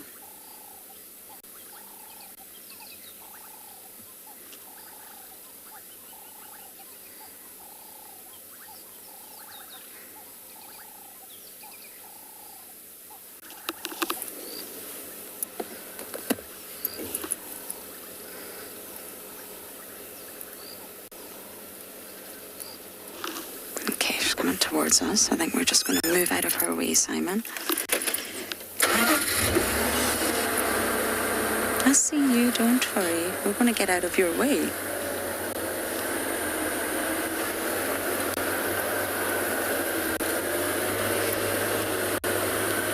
We're just going to pull up to the side here.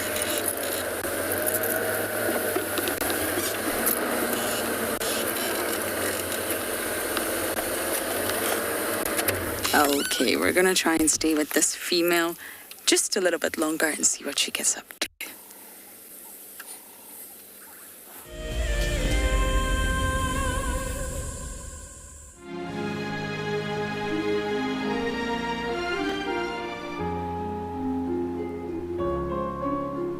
You are cheeky. That was a brave decision. Amber Eyes is... Oh. That is so magic. That was absolutely wonderful. Amber Eyes just gave that cub an enormous hug. Expect the unexpected here on Wild Earth daily. My name is Lauren, and I'm currently working in Djuma Private Game Reserve here in South Africa. I love answering your questions during the live safaris. It's my favorite part. It feels like you're on the vehicle with me, and I'm able to teach you exactly what you want to know. If you want to ask a question on Wild Earth, then you need to register on our website. Once registered, you must go to the live safari page and ask your question below the live feed. For the month of January 2021, we are offering a chance to win a unique Wild Earth expedition to the magnificent Tswalu Kalahari. From the ancient Kortai's Koranenberg Mountains to the southern Kalahari's red sand dunes, Tswalu offers what travelers crave most: space and time. The winner will explore this landscape in a vehicle, on foot, or on horseback, with a chance to go behind the scenes with Wild Earth and of course meet the meerkats. The prize includes a 3-night stay for you and a friend at the luxury Motse Lodge, including flights from either Johannesburg or Cape Town. Open to all Wild Earth explorers who have signed up before the end of January 2021. Terms and conditions apply.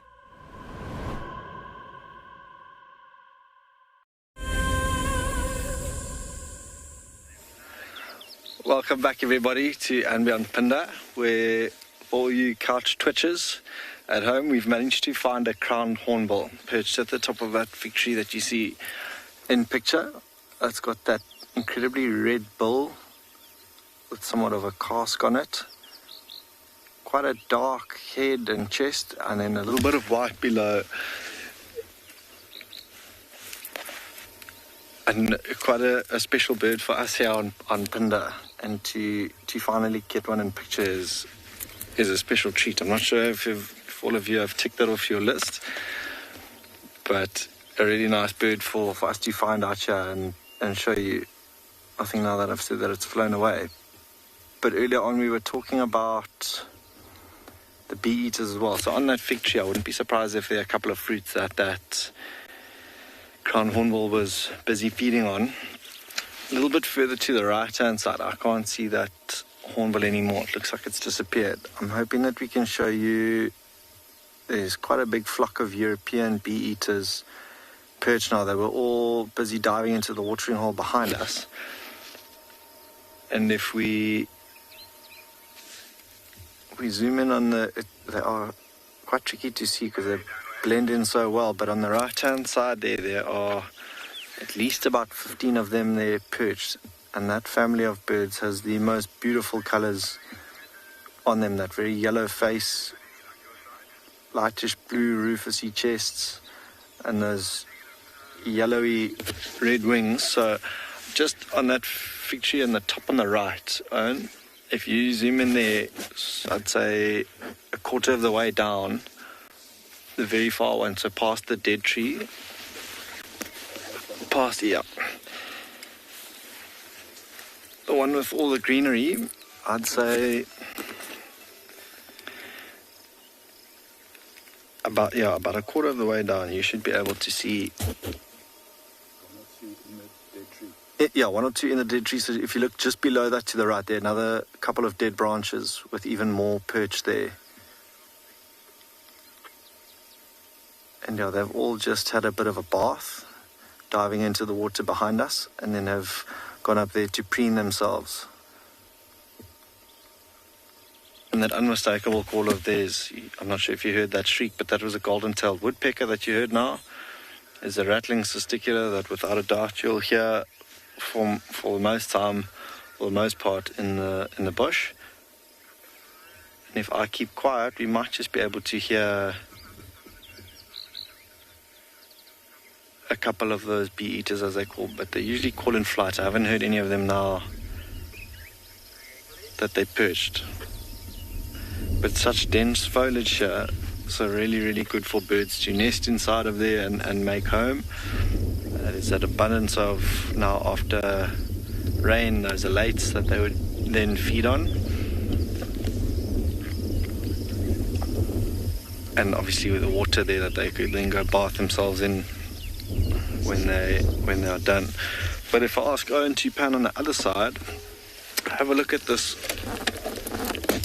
The incredible amount of the yellow-billed storks and African spoonbills here on the banks of this watering hole.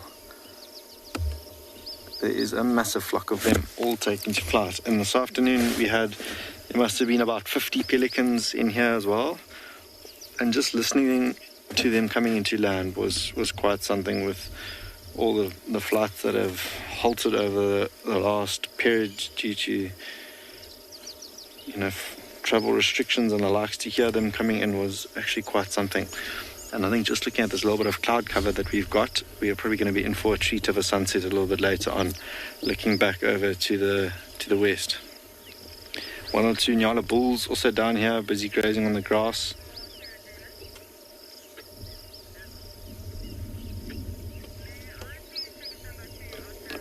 Out in the open. One or two of those spoonbills now going at each other, vying for the perfect perch there. And those unmistakable bulls are theirs. That's how they get their name. But most of them you can see all busy preening themselves, their feathers, twisting those bulls right back to get at them. And now that it's starting to cool off a bit, now's the time when we can start to look for things like leopards and other predators. Maybe things like lions, if we're lucky enough as well. There are tracks of some in this area as well. That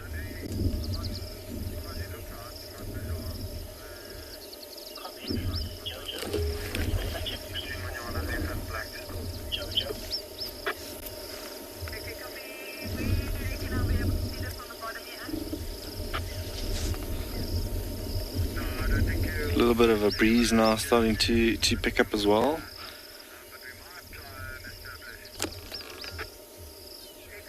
But such an amazing setting this year at this watering hole. Looking at those two Nyala bulls, I'm not sure, excuse me, if anyone has seen them display what they call the lateral display. When they stand that hair up on their backs, that white hair, and walk really, really slowly past one another, size one another up, and then walk away. So instead of locking horns, that's what they'll do, because if Nyala do lock horns, it could end fatally for one, if not both of them.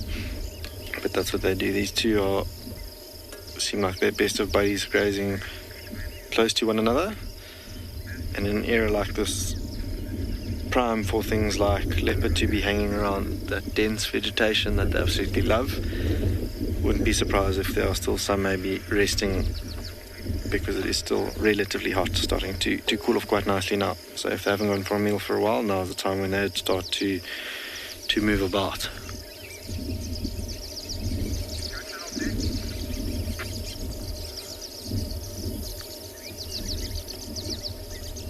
Hear the distant cries of a brown-hooded kingfisher. Wouldn't be surprised if we see one or two pied kingfishers. In fact, there's one that's just flown across the water. Two that have flown across the water and perched a little bit further behind us. There comes a third. Such pretty birds there. There we go. Unbelievable camera footage. Owen's just broken his back to get that one in picture for you. Thank you. But nice to see what we're talking about visually, and then to hear the name as well. To tick off that, imagine is a couple of pages long now, with everyone birding in the vicinity. What I might do now is just head into that area where we've had quite a bit of luck with that female leopard and see if it doesn't pop up.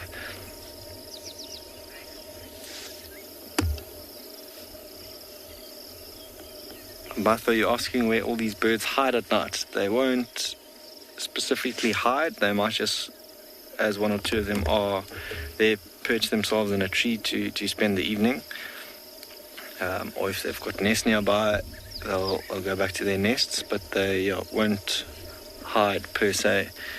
They definitely won't stick around on the ground where they are, because they are far more vulnerable to predation down below. But they will most likely perch in a tree for the evening.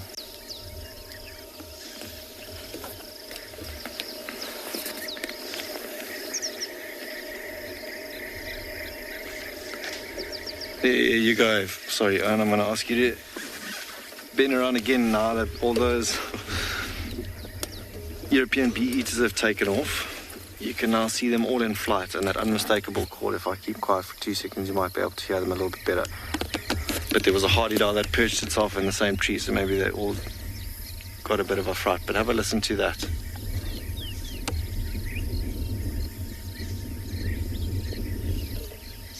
Such a pleasant call.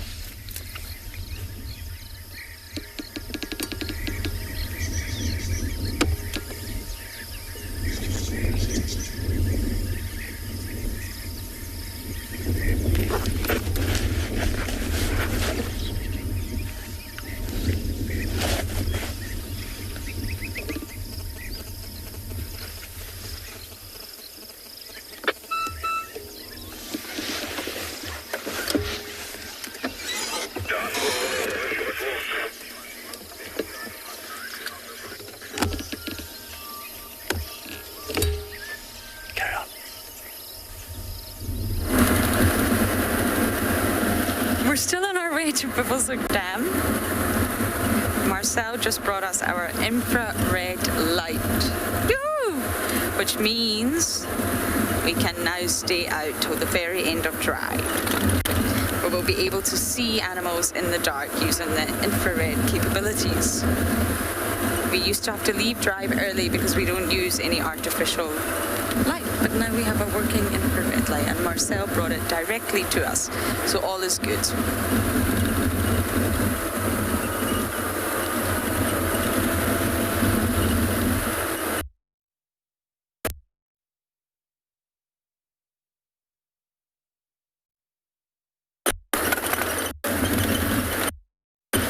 There's lots of elephants around here, so I'm probably driving a lot slower than I normally would.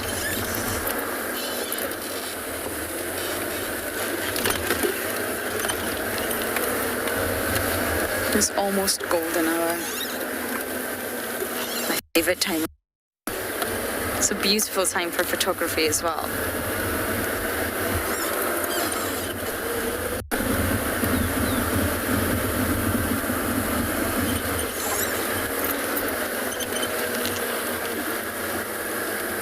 The four-way junctions here, just like at home, you've got to stop and look.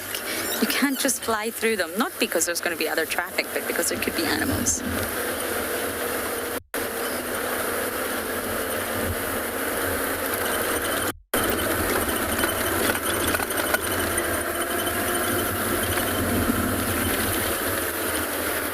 Okay, we're almost at the dam. I wonder what we're going to find.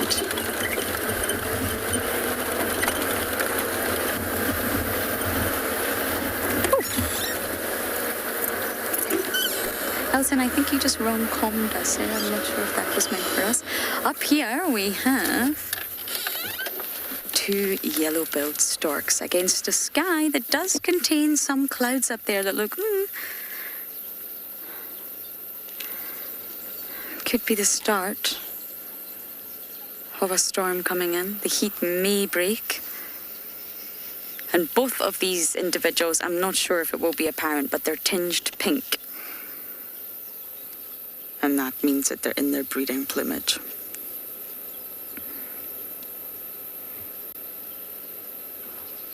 It's not obvious pink, it's not flamingo pink, it's not deep rich pink, it's just a tinge.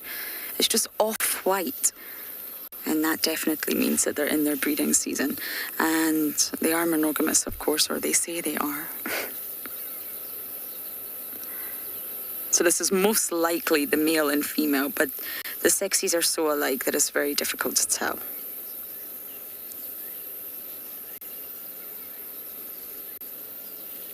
They're just perched up on the tree here. Maybe they're having a domestic. Maybe they're having a fight. Who knows? They're on opposite sides here.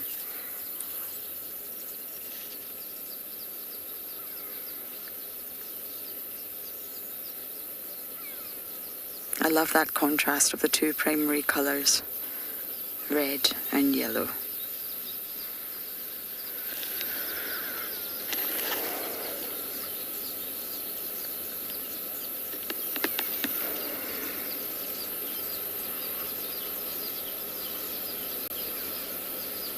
Palula, I'm not sure. I'm not sure if they have sensory nerves. Do you mean sensory cells on their beak? I'm not entirely sure.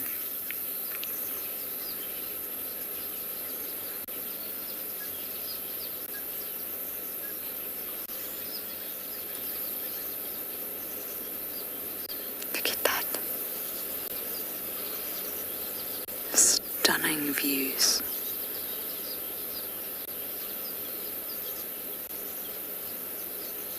At least with a beak like that, you can actually get into all the itchy, scratchy places.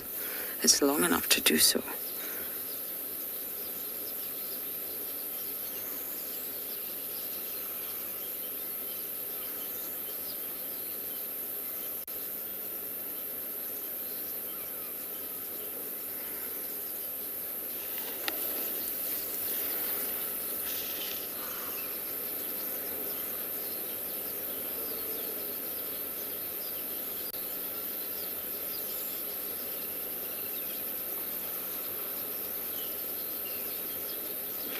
I didn't catch that name, but you're asking, are these birds territorial? I don't believe so. I believe they're nomadic and they do follow sort of water. So if Bufosuk Dam was to completely dry out in the next few days, which is not going to happen, these birds would disappear. So they respond to water levels. And therefore it'd be very difficult to be territorial when you require water, because the water here may not always be permanent. Ooh. You're really getting into all the awkward areas up there. So no, I believe they're nomadic. They follow water, which provides food.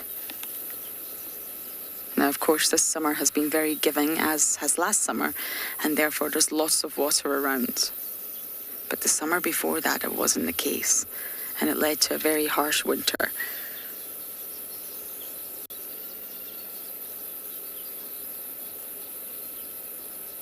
And they can migrate, not all of them, but they can migrate in order to find a monogamous partner, in order to breed within Africa.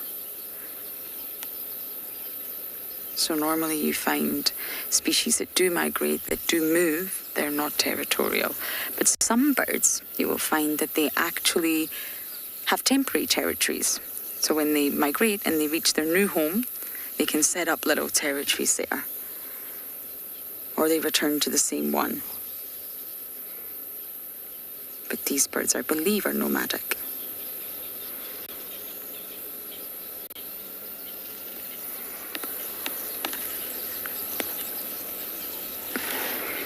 And there's actually a really fantastic example of birds and that, the hooded warblers.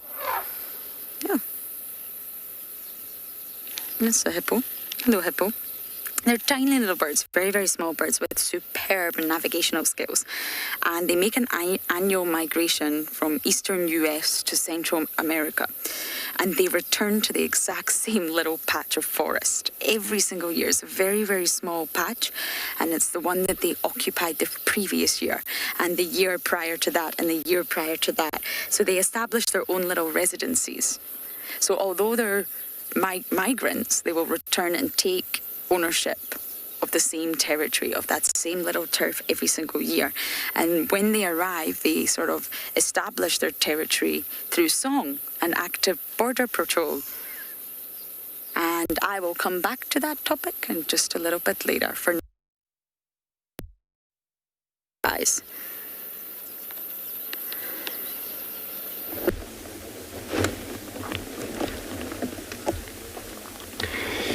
Thanks, Lauren. This is actually very cool out here. What you can see here, we got a Tingana, the leopard. He's sitting right on top of the mound. And the tracks that we were tracking now, the dogs, they update, they say that they in Aratuza, so they're out of reach for us. But for return, I think for a change, it's very good that, Tingana, it happens, he was moving the road, along that road we're at. And we just grab standby immediately, and then we respond to it, which is just right there.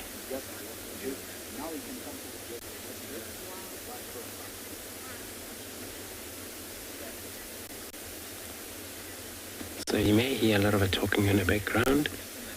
We've got 2 vehicles, so including me, we have 3 vehicles in this lock.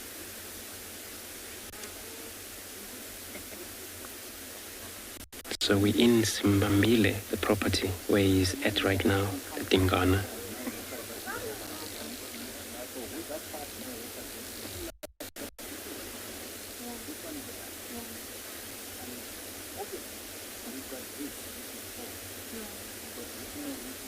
And he can't stop listening around. As you can see, his ears switching all different positions.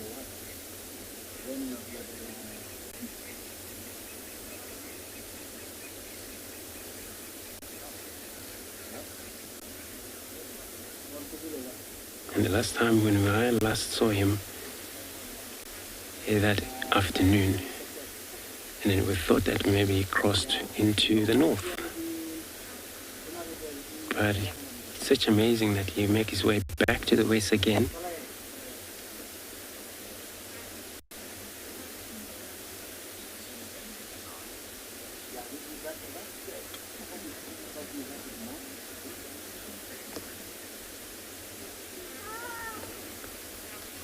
Everyone, I agree with you all. It's such an amazing sighting, especially that Tingana, we know of him so much in and out of this area.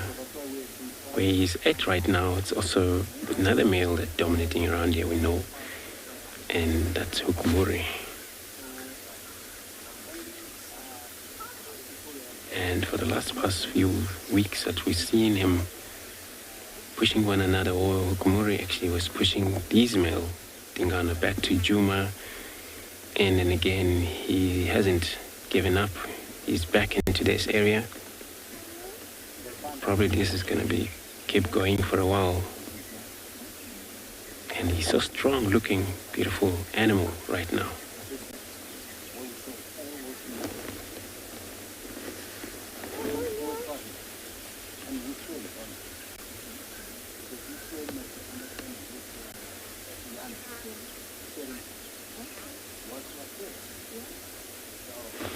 Kali, so you're asking how old is this male Tingana? Around 15 and a half, 16 years somewhere there.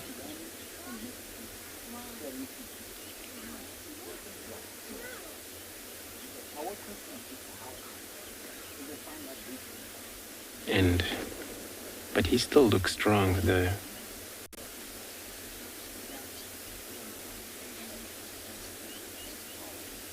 So with the leopard, when they grow older, they grow what's called dewlap under their throat, where all of the skin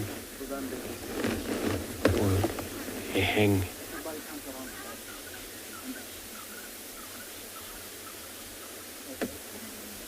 So also behind the ears, just look like they still have the cut right in the end, top.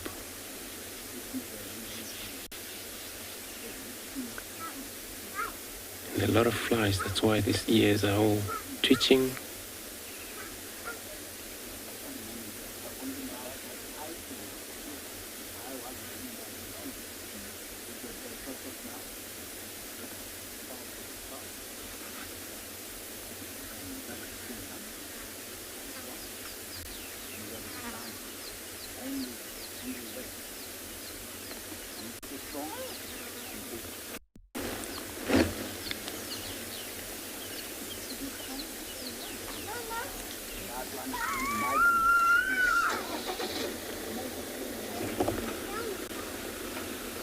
You won't probably get to move because he was seen moving.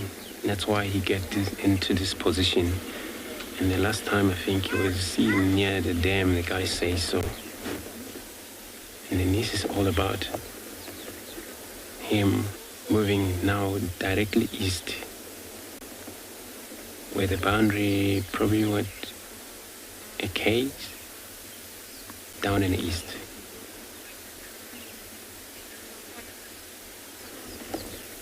So I'm gonna stay put here.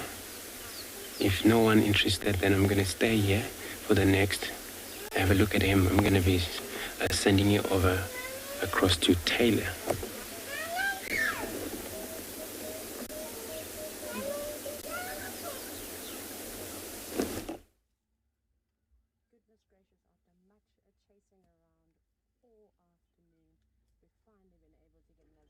Of Ezelwini, and perhaps you did catch the sunrise safari this morning, where we had a beautiful view of him. He was out in the open crossing zebra clearings. Now, of course, well, what does an elephant need to do after it consumes much vegetation is, of course, go to the toilet. And they do this all the time. A fully grown elephant like Ezelwini will probably defecate every single hour. So he is dropping many kilograms of dung every single day.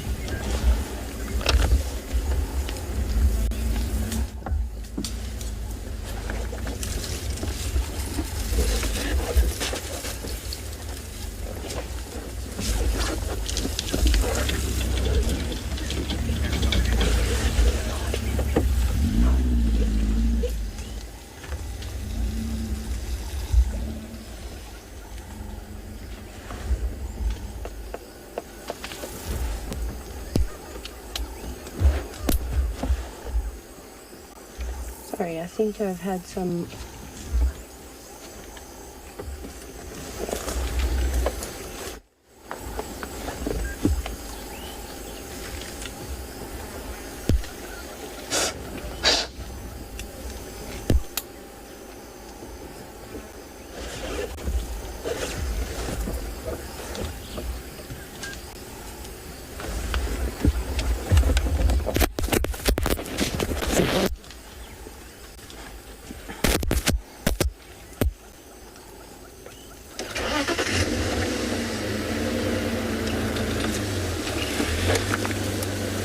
Thanks, Taylor.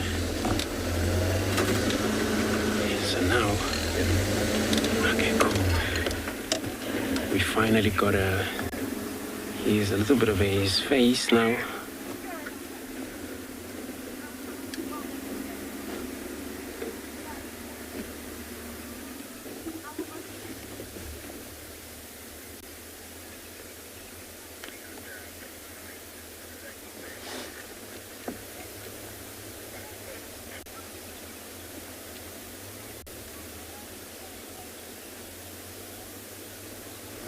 With the temperature drop a little bit, so as a cat, they gain a lot of energy to be able to move around so much, do their work, patrol their territory, hunting at the same time.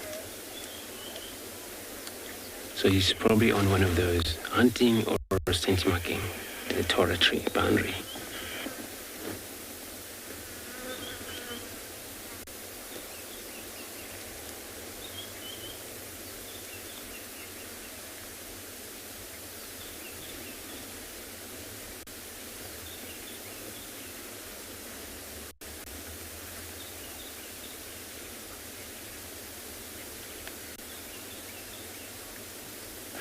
So Marcus, you're asking how dangerous is a leopard compared to a hyena? A leopard, I think it's more than the hyena. Hyena, they seem to respect human quite a lot.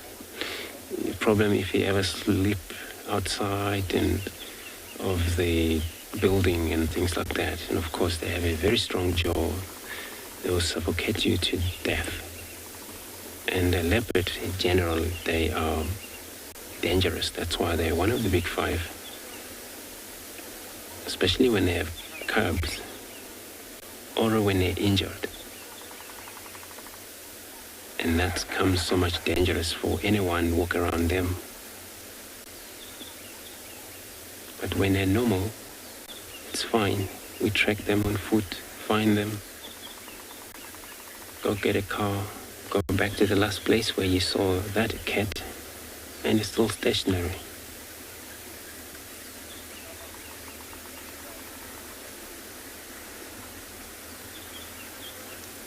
But that kind of dangerous when we're there still talking about this kind of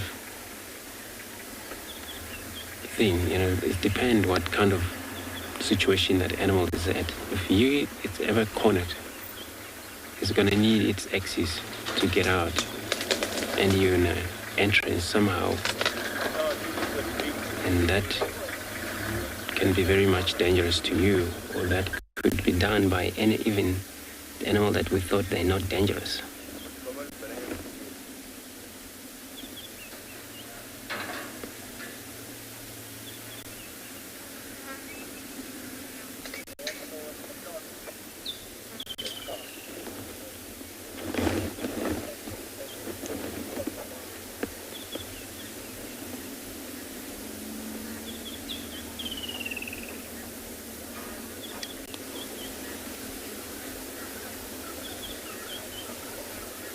Just beautiful, stunning cat. He wanted to sleep. He wants to close his eyes, and he always remember that he's gonna move. He's gonna hunt. I'm not sure when the last he's eaten.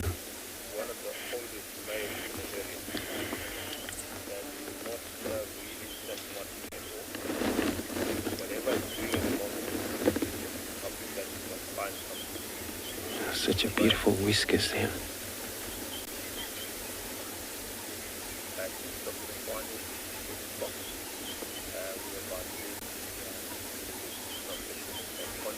The whiskers actually could help cats at night when they move. So one of the sensors in front of them were able to feel anything on front before they'll be touching that object. So if it's a wood or grass, especially when they're on a hunt,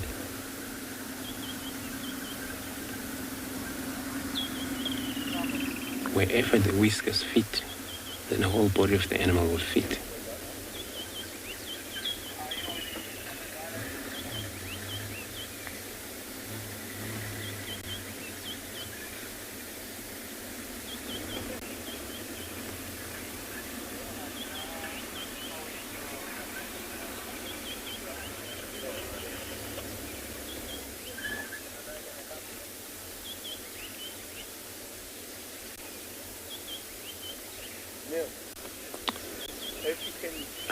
Sorry, can you repeat that question again? From that side, you might move up bullshit. I just choose to come on this stuff because I want to see the face.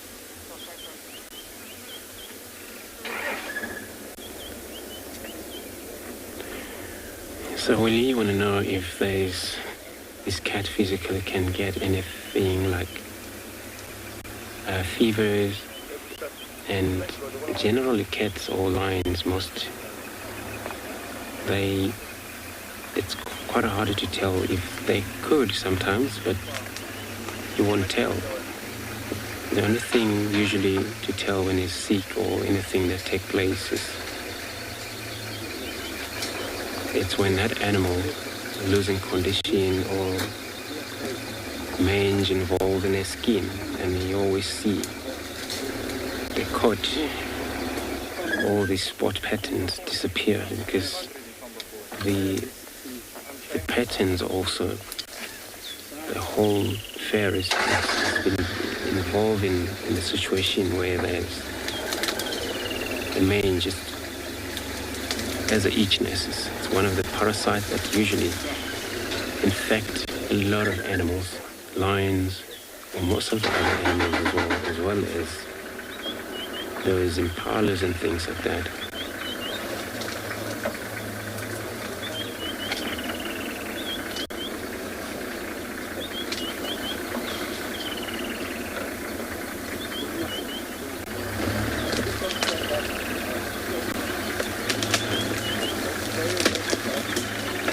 So, as you can see, it's quite a lot of vehicle coming here. I'm going to find out if there is anyone coming in, otherwise I would like to stay for this cat. I'm going to stay and put for now.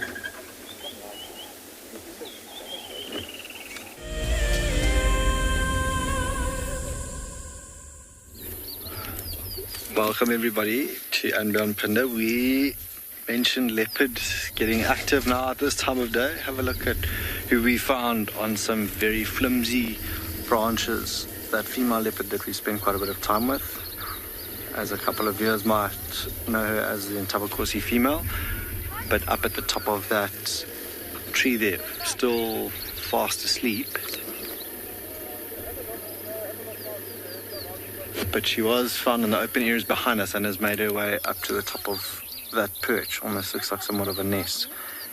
And I wouldn't be surprised if, well, yeah, lovely vantage point up there for her to spot things like herd of impala or the likes.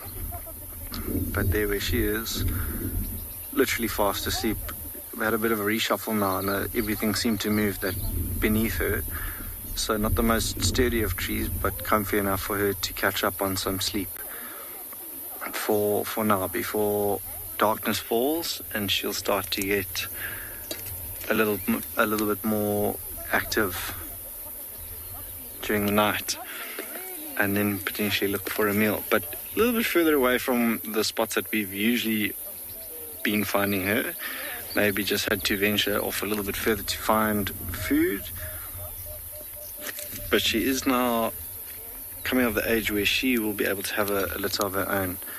And she has been seen mating with males, which is really encouraging. So we never know, and that was a couple of months ago. So now would be the time, gestation of about 3 months. So now would be the time where we should find a spot to den and have those cubs.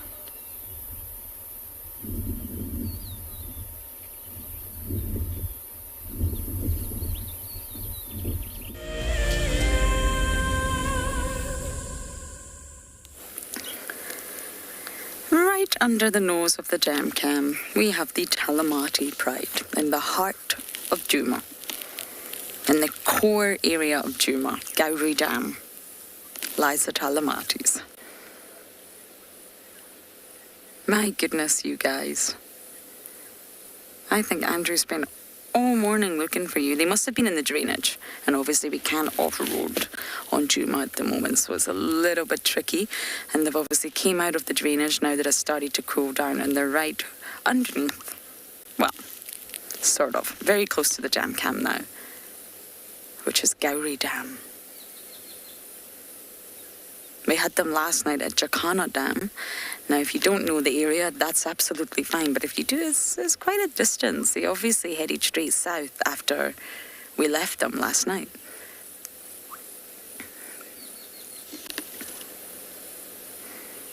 Such a gorgeous pride, and although I miss Nkohumas dearly, I must say I'm overjoyed to really get to know this pride. I mean, the first 1.5 years I've been here, I didn't ever see the Talamatis.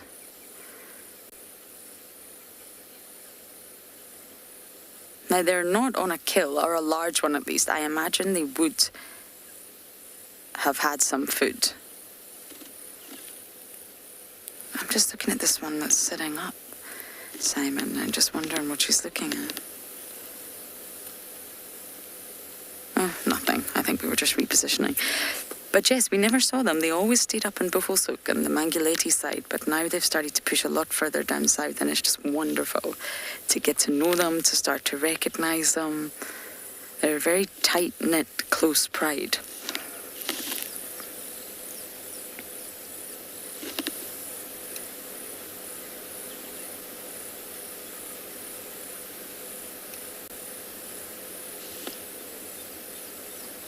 Let's do a count. From what I can see, I imagine there are others up on the embankment, but I can see 1, 2, 3, 4, 5, 6, 8. But I imagine just round to the right there, we've got a bush, so we can't see. But I'm guessing there'll be more.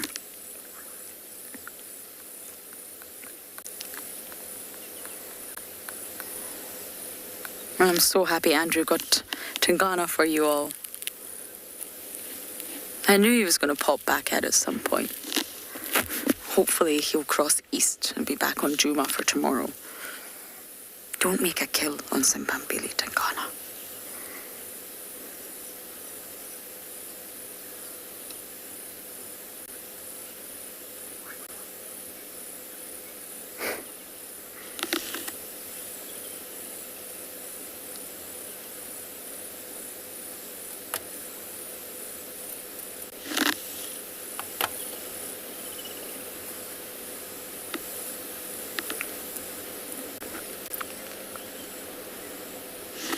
I don't actually know. I'm guessing you're referring to the gums. Maybe we can just... Yeah, that's just what I was thinking there, Simon. And it's possibly for protection. I mean, giraffes' tongues are black due to melanin, which is said to sort of keep it nice and protected, as melanin offers structural support, makes tissue a lot thicker. And, of course, giraffes need that when they're feeding on the trees and putting their tongues into all sorts of thorny vegetation. It could possibly be that reason, but I'm not entirely sure.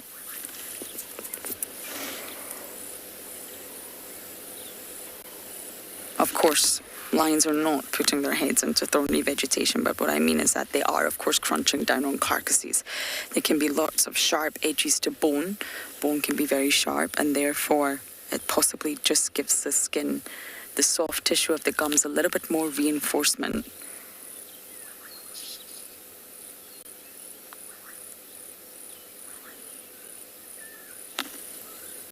But this really is the perfect day to spend time with lions. They'll get mobile soon.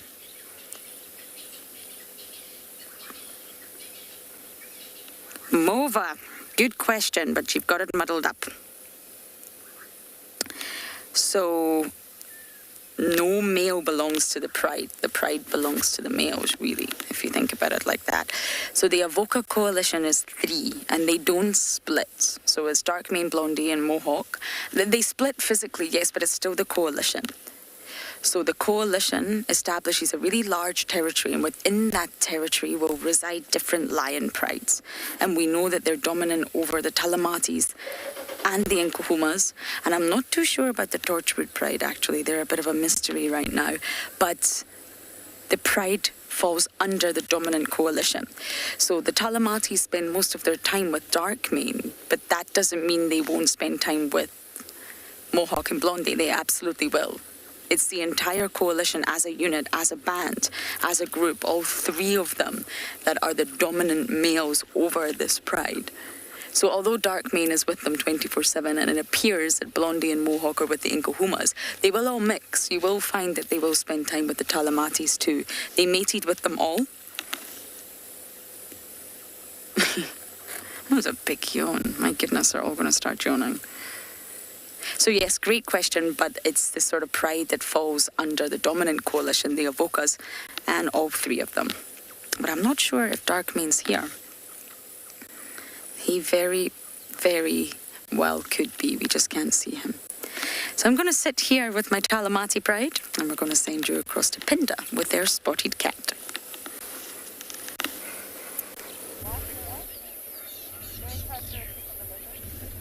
Welcome back, everybody, to one very fast asleep female leopard. She literally hasn't moved since you last were with us, but she looks quite content up on her little nest perched where she is.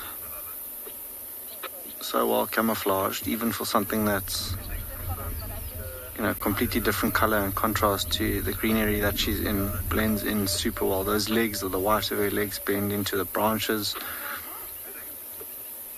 and then that coat of her, the dark top of those spots, also really, really well camouflaged up there. I think I'm really lucky to have seen her.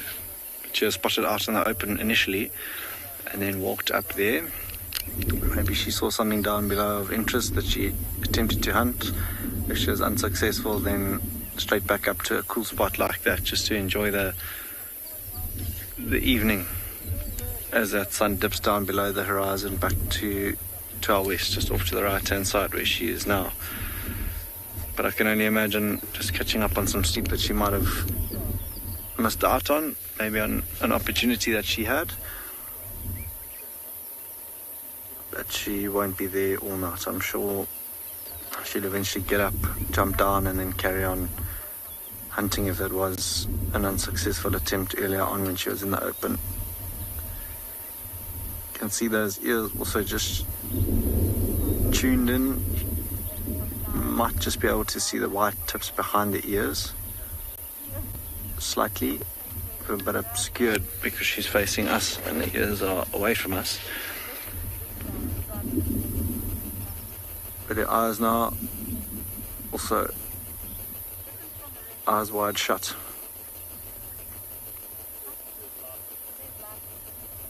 But just draped over that tree that she's in, like I was saying just now, very flimsy branches those.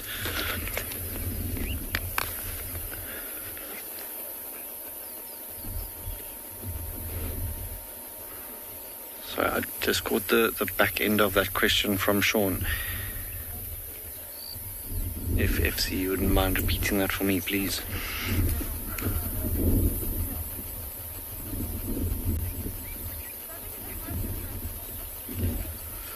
Sean, you asked me if all leopards hunt alone. For the most part, yes. Leopards are completely solitary unless there's a male and female together or a mom with her cubs, but they will typically hunt by themselves. When they do have cubs, if I don't think this female has cubs just yet, but if they do, for the first couple of months, they'll be tucked away, hidden in a den, and she'll go off and hunt and then come back and let them suckle. And then when they're old enough to follow, she might catch something, come back to the youngster and call them out to that. But same with males. They're not unlike lions who might work in tandem to chase things towards one another and flush things into to the rest of the pride. Leopards completely solitary and rely on that ambush skill of theirs. And you can see just how thick the vegetation that she's in is, because that's what leopard love. I mean, they are all about a stalk and an ambush, and they'll try and creep up as close to their prey as possible before they launch their attack. So yes, Sean, they will hunt by themselves. Such a pleasant evening now that sun has disappeared. It's starting to cool off significantly, so I wouldn't be surprised if sometime soon she wakes up and then jumps down, and that could happen at the drop of a hat if she sees something of interest, or it could be a little bit more lethargic, that wake up, a little bit of a stretch maybe up where she is before she hops down.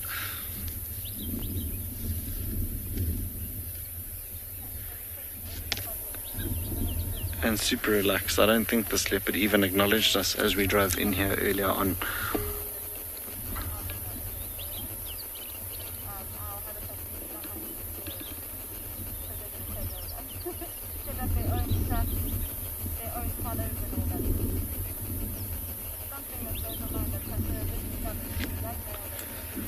Paladin, you ask a very interesting question. You're asking if leopards sleep on trees mostly rather than on the ground.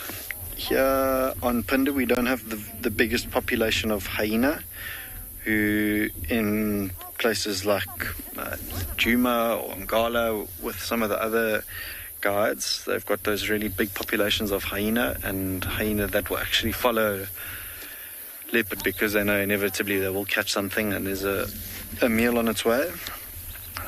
There they'll hoist things in trees and often sleep up in trees when they won't be bothered, and it's also to get away from those flies that can be quite persistent and irritating. Here in Phinda, because we don't have the biggest population of hyenas, we often find them to rest on the ground, and even when it comes to them hoisting kills, they often don't. They'll just dash it in a thicker area where it will remain out of sight for birds of prey and vultures, and they can then go feed on that for a while. Like I say that speaking here, and this one is perched up in the tree, but often they do just sleep on the ground. We're going to stick around with this leopard to see if it does eventually move, but we're going to head off to Lauren, who's managed to find some lions.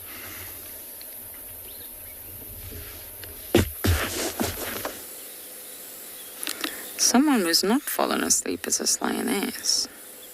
She's wandering into the drainage just behind the dam wall on a bit of a mission. Now we can drive up on the dam wall and look down, but no other member of the parade is following. They're watching, but not following.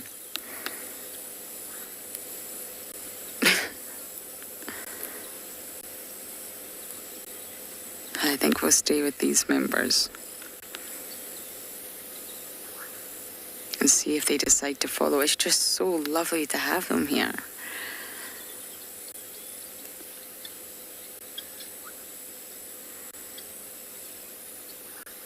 And right on cue, once one starts to get mobile, I don't imagine it's going to be long that we have to wait for the rest. Really, it's contagious, it's cohesive behaviour. They all follow. Just takes that one to make the decision, one to move. It's like a knock-on effect.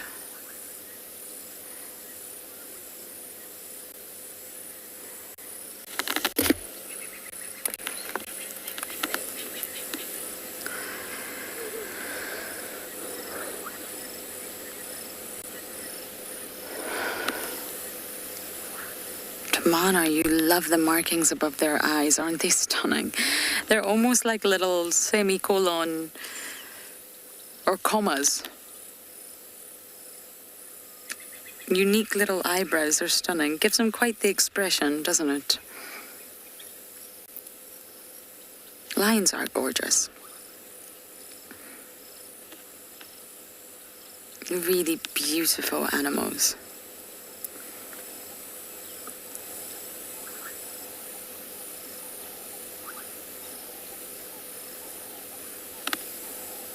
Powerful animals. And we discussed it last night when we were with the Talamatis, but their social dynamics are incredible. The pride is so important to them. It's not the same as the wild dog pack. That's more borderline sort of altruism, like we were talking about earlier, but still, lions are the only social big cat in the bushveld. Cheetah, not so much. Yes, the males can form coalitions and the mothers will be found with cubs, but not like this. Leopards, solitary. Really, lions are the only one with this incredible sort of cooperative little unit. And they're able to kill bigger animals, kill bigger species of prey, improving the chances of success, protecting their young.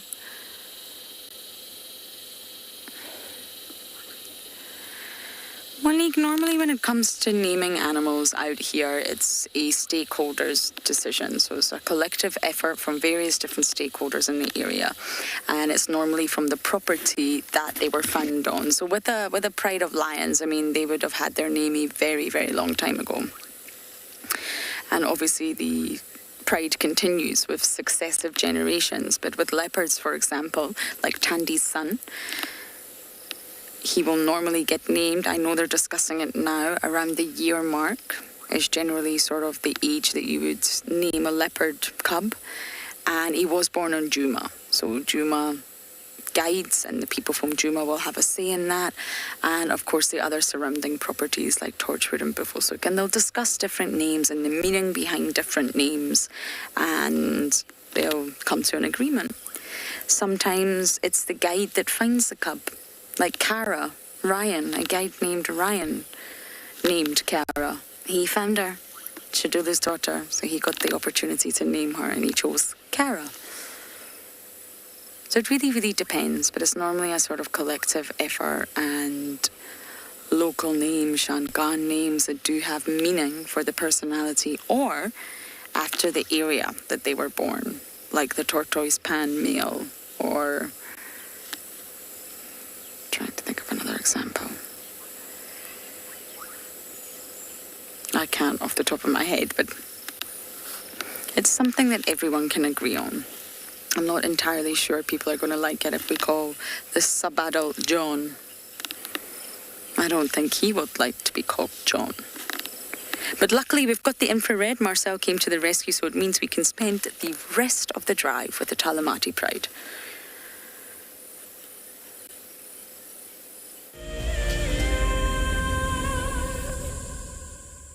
Join our Explorers program so we can keep on sharing nature with the world.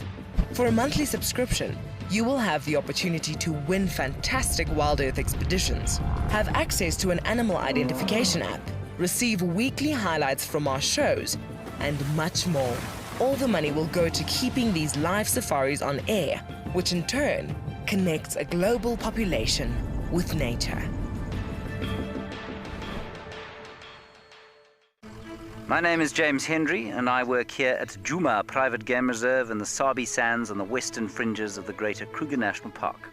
My favorite part of getting questions from viewers is that we get to have long and varied discussions about all sorts of different aspects of nature. Because our audience comes from all over the world, it's very special to have different perspectives from everywhere. If you want to submit a question on Wild Earth, you need to register on our website. Once registered, go to the Live Safari page and submit your question beneath the live feed.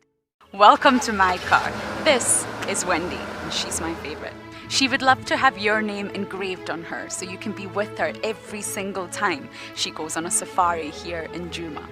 If you become a Wild Earth Explorer, you will have the opportunity to buy an engraved tag which we will attach to her. We will make sure to send you a digital picture to show you exactly where you are sitting on her. You will have front row seat in every single sighting. What makes Anbion Pinder Private Game Reserve so special is our massive array of habitats. And with that comes, of course, a beautiful diversity of landscapes, but also an incredible biodiversity in terms of plants, bird life and animal life, as well as, of course, our conservation success stories with cheetah, with rhinos, now with pangolins too. Catch up with the guides daily here on Wild Earth.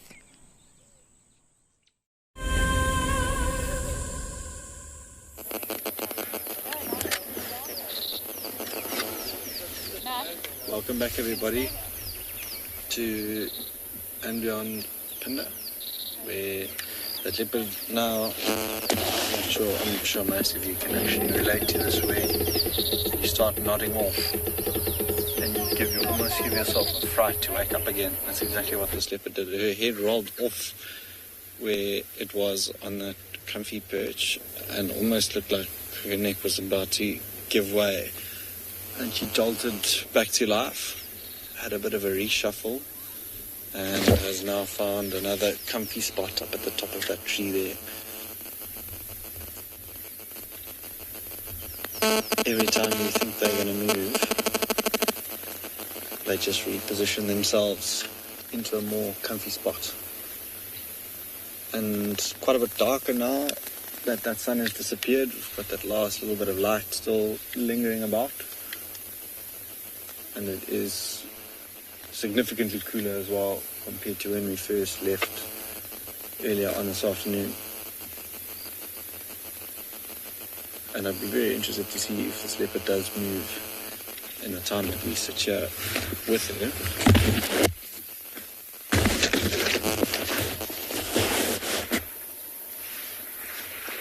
Because she, like I said, looks really content where she is, unless there's another bit of a fumble around those branches to get her up.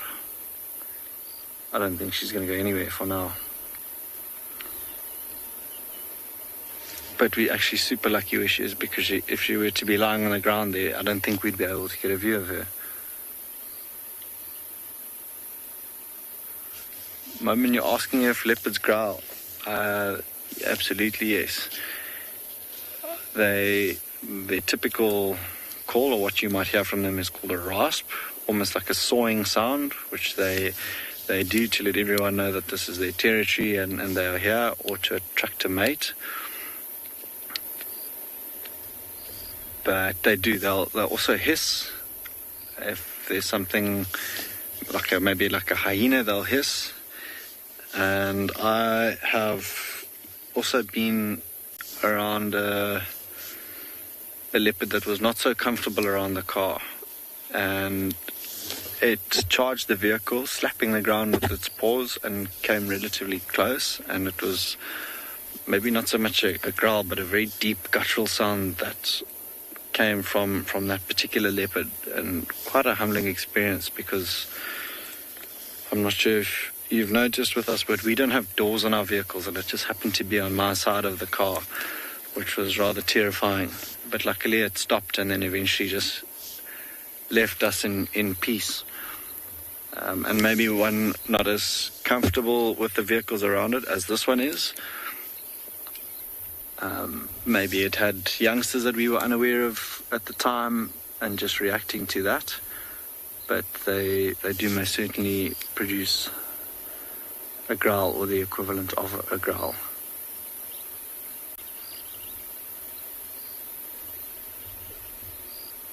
If you look at her head is draped to the right-hand side over her legs. Her legs are both splayed to the left, and her head down now to the right. And now you can actually see the white tips behind her right ear. Doesn't, for me personally, doesn't look like a very comfortable position, that, as I look through the binoculars. But from up above, she would provide for some very interesting drone footage, this. But also maybe not too fond of that sound. At least of a drone, but to get an aerial perspective of this would be quite something. It genuinely does look like it's nestled in a nest. There's a little bit of movement.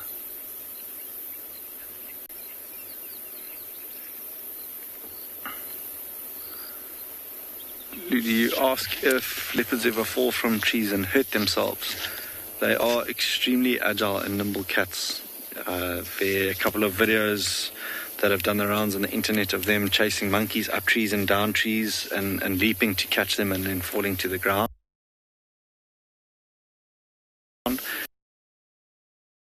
Trees, like the sausage trees, have flowers that animals go and eat the flowers of. if they are up there and a herd of impala are beneath them, they'll jump down and grab on. So, I mean, I've never seen or heard of a leopard injuring itself, falling down from a tree.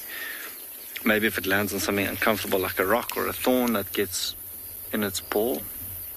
But usually they sort of cushion the impact as they drop down. And some of the trees that you see them climb really are frighteningly tall. They stem at least like 2-3 meters high, and they'll claw their way almost halfway down and then leap down from there, and they do that with absolute ease. So more often than not, they will not injure themselves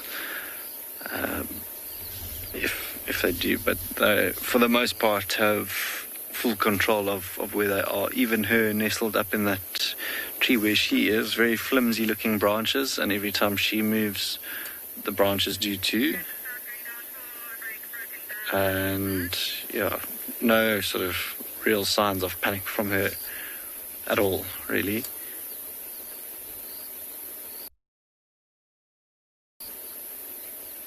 Just listening to the bird calls around us, there have been a couple of black-bellied buzzards that have been calling now before darkness sets in completely and everyone hunkers down for the night.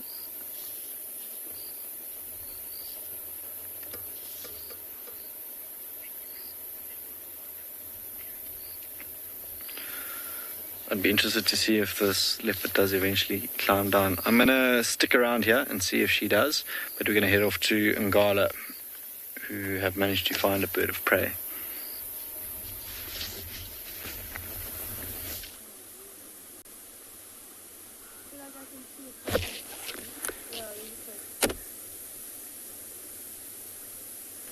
So,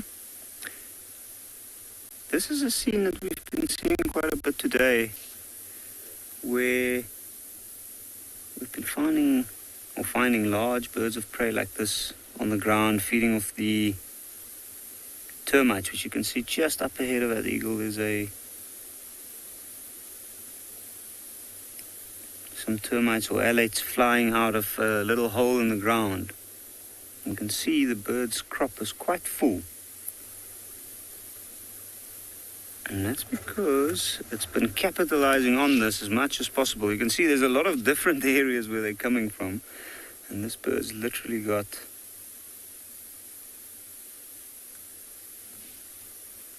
so much to choose from.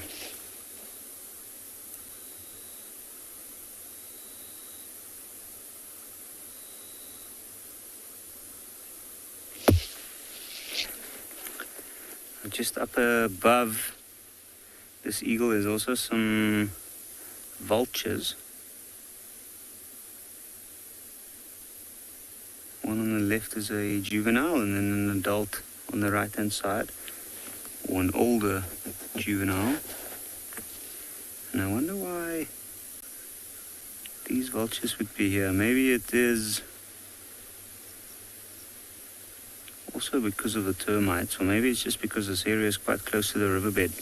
I know that not far from here, the Pride of Lions made a kill 2 days ago.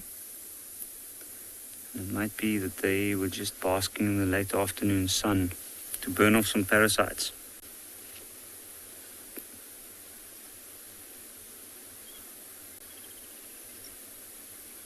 You can see the younger one with the white down feathers on the neck is looking around, and the direction that he's looking in has got very, very large clearings. It's also quite humid at the moment. Oh, there we go. One of the other ones going, oh.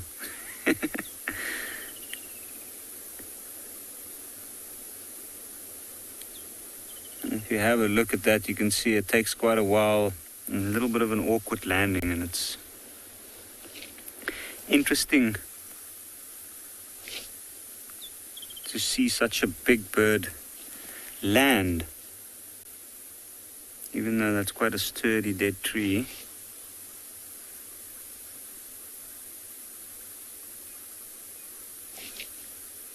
You can see the weight of the bird, the branches at the top was swaying, moving around. Sinek, that's a very good question. I actually don't recall any instance where I've seen tawny eagle and vultures fight with each other. But I can imagine that it would happen, especially around a carcass. If it's a small carcass somewhere on the ground, this time of the year we often find, well, actually up until the beginning of January more, you'd find that there's often stillborn wildebeest or impala lambs and calves around. And then you'll often notice a small group of vultures sitting on the ground with a tawny eagle feeding off the carcass. On occasions that you do get to see them together. But I've never seen the actual face-off.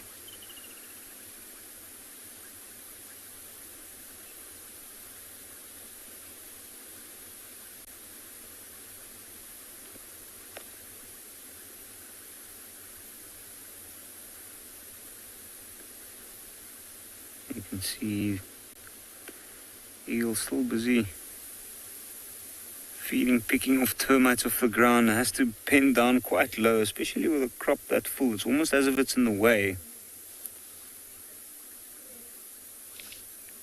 And we can hear a lion call.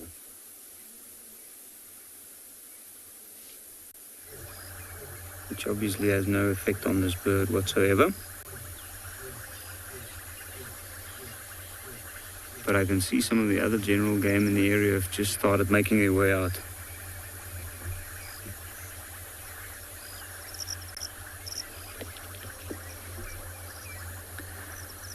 Mindy, how does a bird's crop work? So, before the eagle swallows everything and goes down to the further digestion process, it usually stores the food in there for a while. And then from there, the food will move down into the rest of the stomach to digest and make its way out of the bird eventually. It's kind of like a storage space in a way.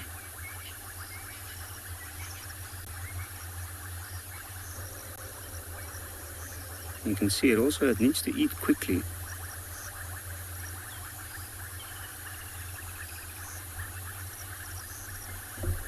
And it's got quite a small stomach, so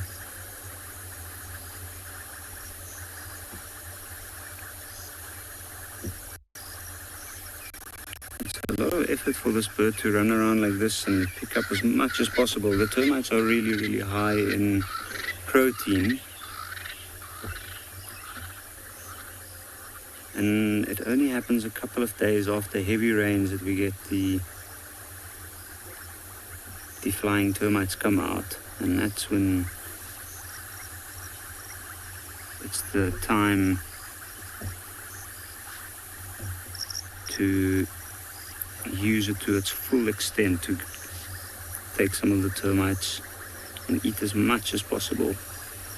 Eagles like the lesser spotted eagle, most of their diet is actually made up, this time of the year, is actually made up out of termites in this area.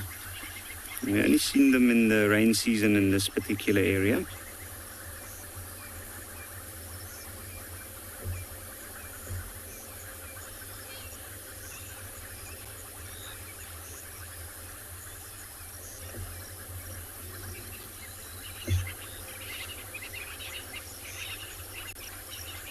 You can see it's almost like it's got too many options to choose from. But it's odd to see an eagle walk on the ground like this. You don't often expect it. You usually expect it to see it sitting up in a tree or in the lower branches of a tree in the heat of the day.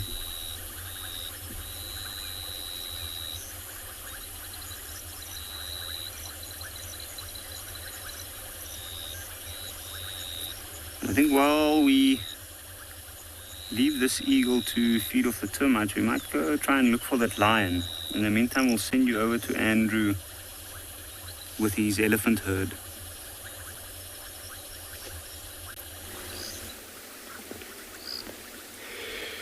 Alright, so we now here with the elephant.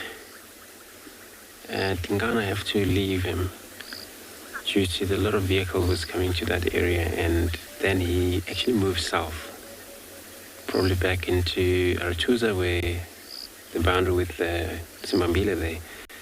So we're going to keep listening to radio if there's a chance that he comes back across to us.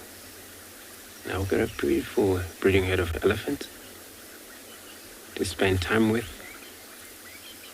And in fact, we were actually behind the dog's tracks that I also came in, but you know, they just bump on the elephants here while we were on the look for them. They finally also come back to the east from Aratuza as well.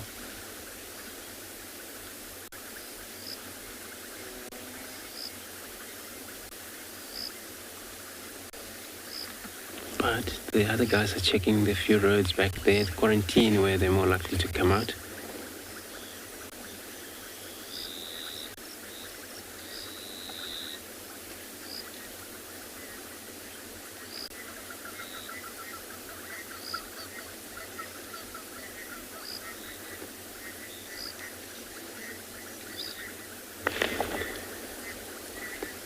George, so you're asking why the elephants have big tusks, and the females, they're more likely to have tusks also, but then are very thin compared to males, where those males, there's the one, they grow enormous size of tusks in size, and thick tusk as well compared to the female. So now, for example, what we're looking at here, we're looking at the young female.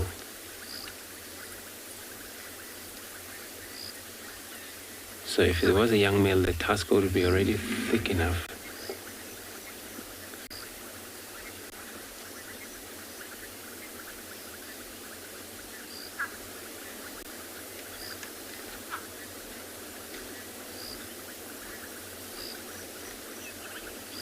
Male always build with such much bigger body size, bigger heads, a round head as well. So females kind of a square head,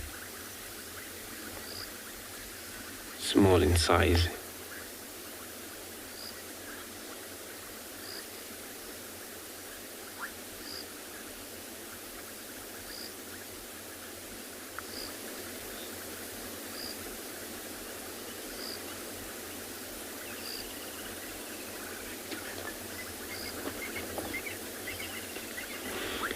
So I'm going to carry on and search here, and I'm going to be sending you across to Lauren with a Pride of Line.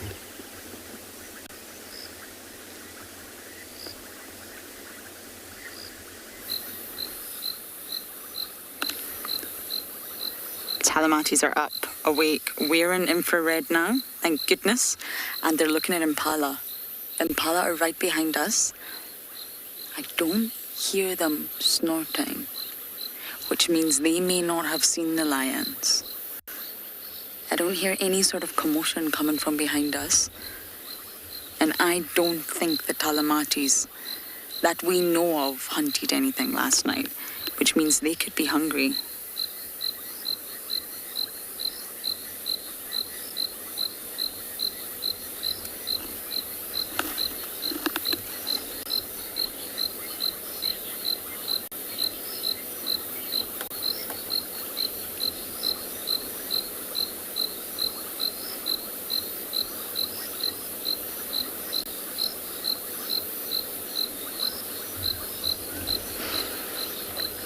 Now, if they do sort of go off into the thicket, we've actually been given permission to off-road in this area because we're high up. This is a high part of the Katina, and we're not down in a drainage line or a seep line. So if they do sort of hunt across quarantine, we can follow.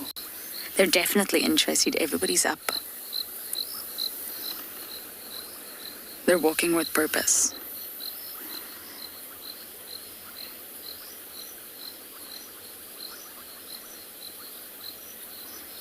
And it's sort of sunset time. We've lost too much ambient light to use our normal camera without infrared and without artificial light, which could mean crepuscular can be very difficult for diurnal animals. It can be that time of day where the eyes are just not adjusted, and maybe the impala don't see them. The subadult male always just sits down.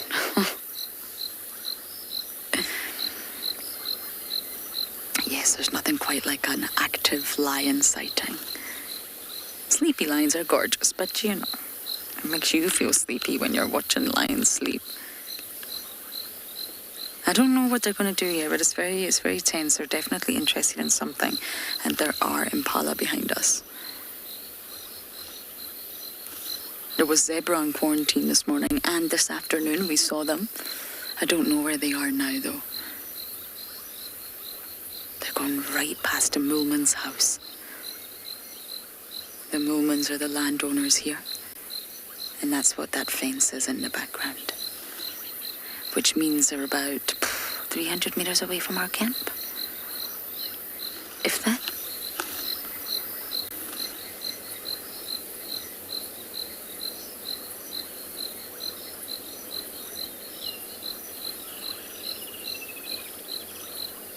You see, their eyes are glowing. We're not shining any lights. There's no spotlights or torches or anything here.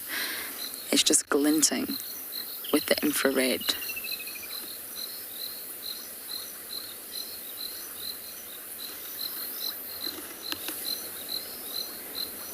And this is exactly why they are nocturnal. It's cooler, it's easier. They're not going to spend as much energy as they would if it was the mid-hot day sun. It's cool. Even I feel relaxed now, can breathe. And they're relying on this cover of darkness. Okay, it's not completely dark yet. The sun's not all the way down. But, I mean, my naked eye is struggling. Humans, we don't have any specialized adaptations for crepuscular timings of day. It's our weakest time. We are diurnal. And they can just slowly move through the long grass, and prey might not see them coming.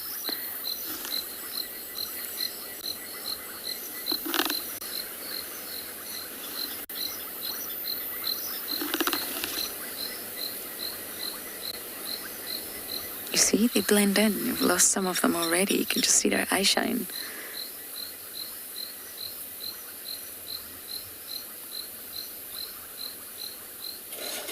But it has to be coordinated. They've got to get this right.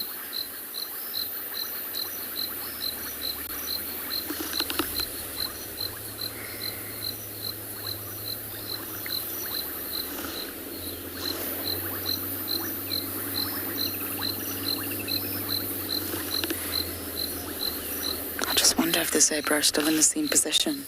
It's quite common that zebra don't move too far.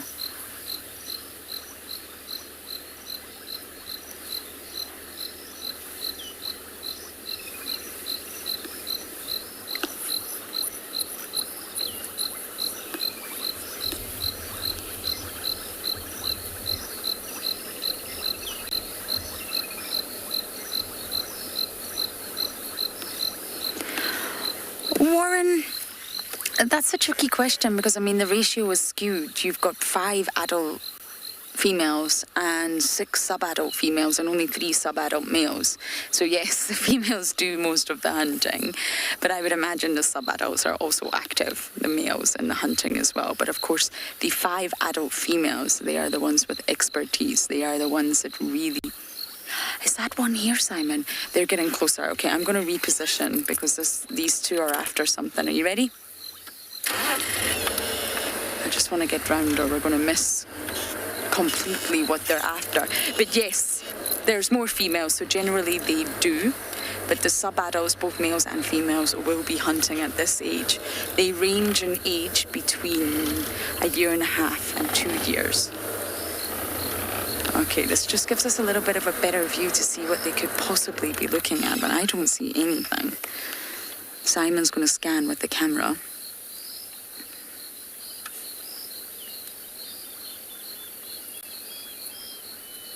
Okay, so hopefully something happens, but we're going to stay very close to the Talamates and see if they get lucky.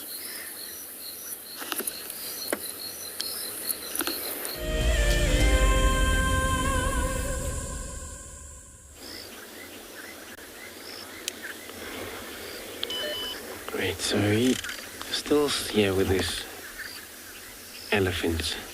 And what now they're doing, actually they're feeding peacefully. They relax and they don't seem to be bothered by anything. When now the light, it's getting less, we're using IR. That won't affect them at all. So they patched in this very beautiful open area here. But it's all about special grasses diet that they need.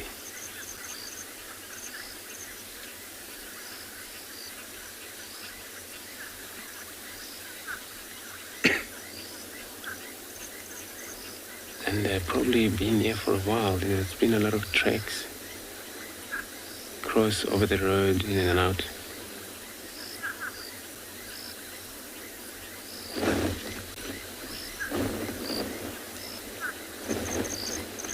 So it's really cool though. It's one of these evenings sometimes visitors such as Hyena arrive into this place where these elephants are right now. And the elephants haven't yet know that there's somebody has coming into this area.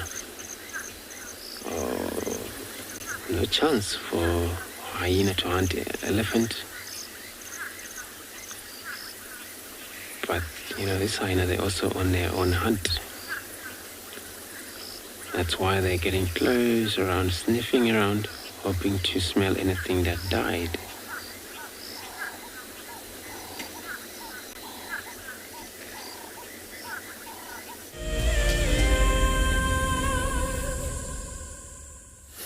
We just repositioned because the lions are moving. It's impala, male impala.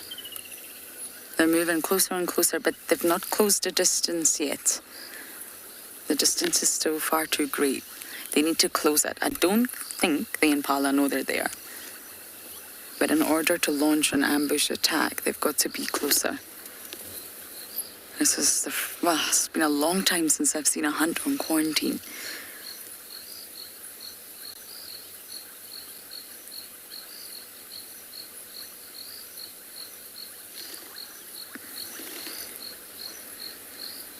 See, this one's moving really slowly ahead, carefully.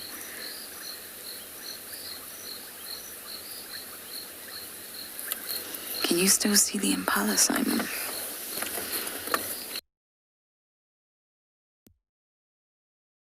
It's way off in the distance now, they've moved.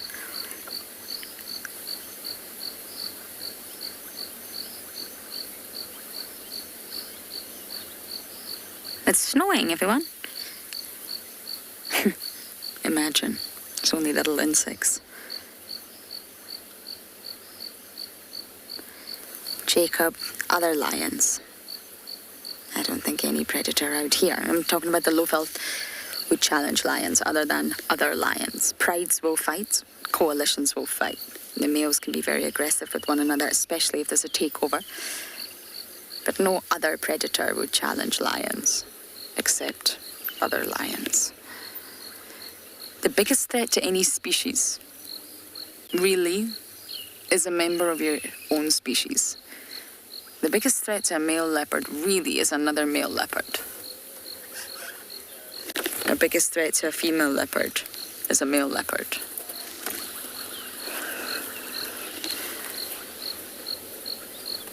The biggest threat to a hyena is another hyena. Of course, there are other threats, naturally, but the biggest threat is a member of your own species.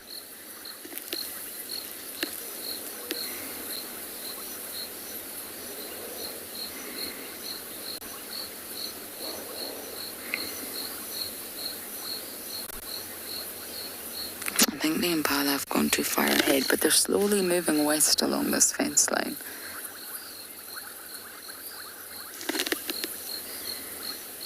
This is perfect hunting conditions for lions. Grass is long enough, but not too long. It's also open. Open, but plenty of area for coverage.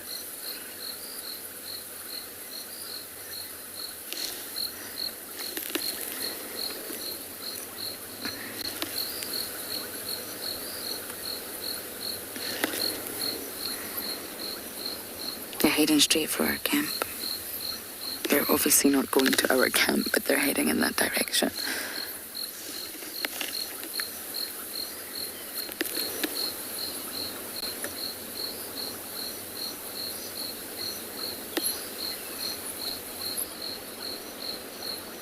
But it's still early. They can walk all night.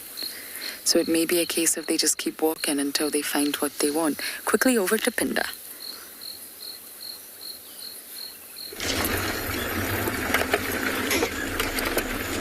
Welcome back, everybody. This leopard has just gotten up and started here in front of us and is having a lap of water. Have a look at that. Have a look at that reflection in the water. Have a look at those eyes. Really not something that we get to see often at all here on Pinda, or leopard for one, but to see one drinking. Can hear the frogs calling now as well. But I'm just going to sit back, relax, and let you enjoy the view. Have a look at how alert she is as well.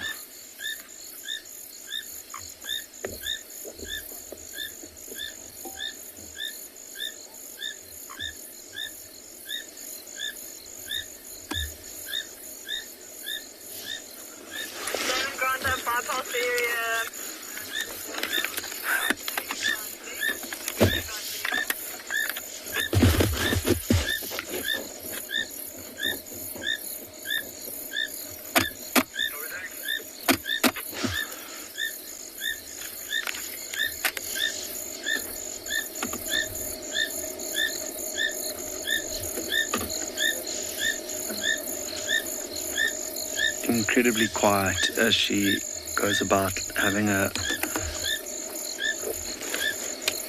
bit to drink this evening.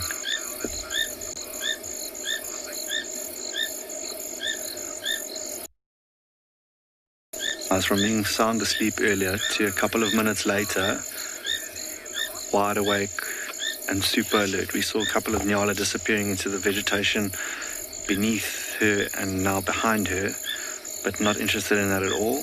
And now that it's starting to get dark, she is in her element and now just filling up the tanks. I'm sure she'll go about because of that little bit of rain, scent marking again, marking her territory. You can hear a hyena calling in the distance, which is also probably gotten her.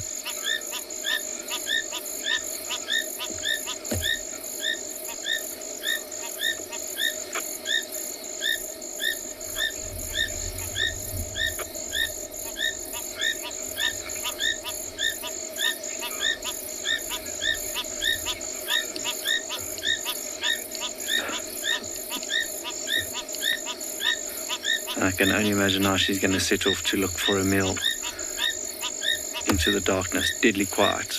That's honestly why these cats are my favorite. They are incredible. And now with the naked eye, I can just barely see her as she disappears. And if she carries on walking towards the area that she is, we're going to struggle to keep up with her. So I think we'll just enjoy these last couple of moments that we have with her before she disappears. But what an amazing 5 minutes, couple of minutes. It felt like an eternity as she came down to have a drink of water. There she disappears into that thicker vegetation in the distance.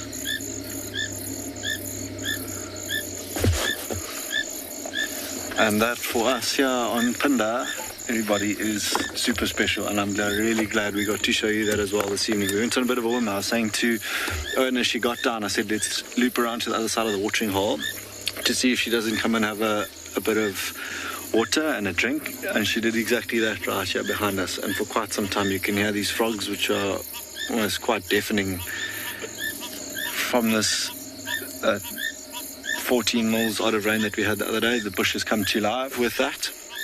And amazing. Let's see what else we can find this evening as we set off under the cover of darkness.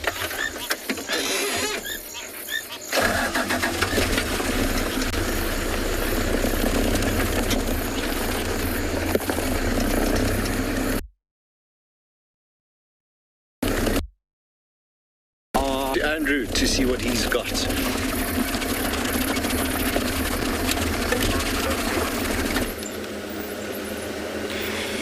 So I have left the elephant. Now I'm checking just for the tracks with a spotlight in case we see tracks of these dogs running around here.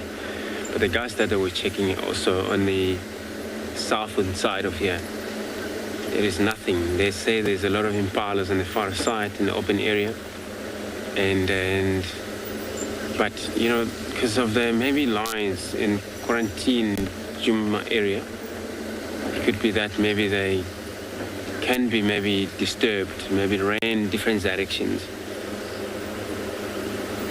If it's that they, you know, if they ever smell the lions, definitely they can switch, you know, position and head in a different direction for their own safety.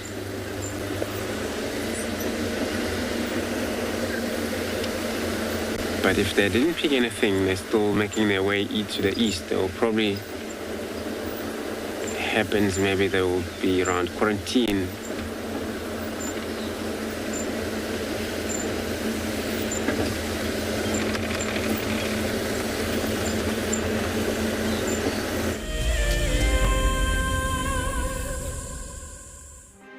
For the month of January 2021, we are offering a chance to win a unique Wild Earth expedition to the magnificent Tswalu Kalahari. From the ancient Kortai's Koranenberg Mountains to the southern Kalahari's red sand dunes, Tswalu offers what travelers crave most: space and time. The winner will explore this landscape in a vehicle, on foot, or on horseback, with a chance to go behind the scenes with Wild Earth and of course meet the meerkats. The prize includes a 3-night stay for you and a friend at the luxury Motse Lodge, including flights from either Johannesburg or Cape Town. Open to all Wild Earth explorers who have signed up before the end of January 2021. Terms and conditions apply.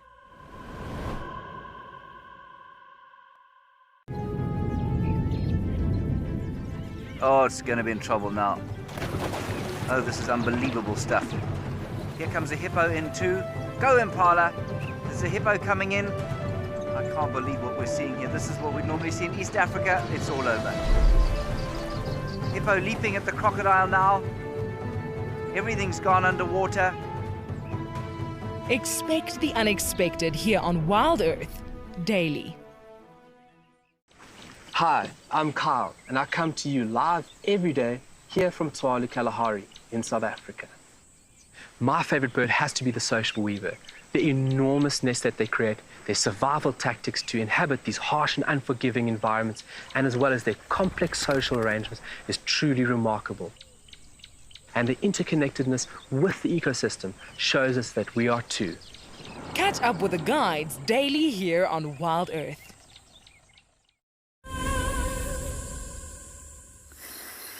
So the entire parade has split up, which makes it a little bit difficult now. There's lots of vehicles wanting to see them, but just as we were pulling out of the sighting, we actually came across this lioness. They're going to hunt, whether it's on quarantine or whether it's a little bit to the west. They're heading in a westerly direction. I don't know, tomorrow will tell. But they're hungry. They're together and they're active.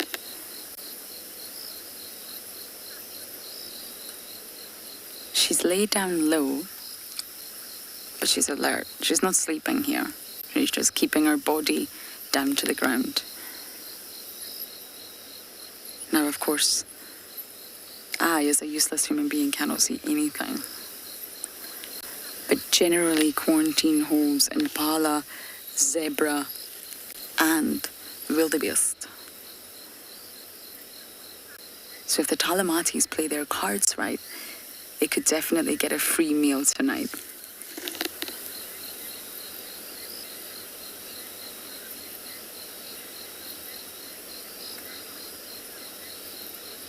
That'd be so wonderful for the morning. But again, if it's an impala, there's impala. That's what she's looking at. Oh my goodness, these impala are close. Oh, please don't spotlight them.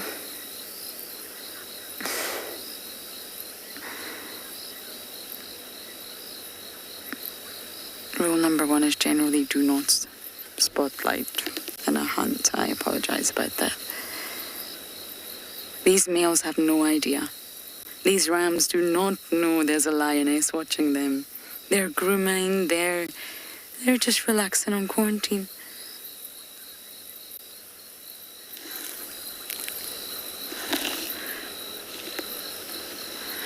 Okay, I have no idea what is going to go down tonight, but I have a funny feeling they're going to make a successful hunt. She's up. She's stalking. She's going for it. She's going for it. She's getting closer. She's getting behind this cluster leaf. So, everyone, thank you for jumping on board. I, of course, will update you tomorrow. Good night.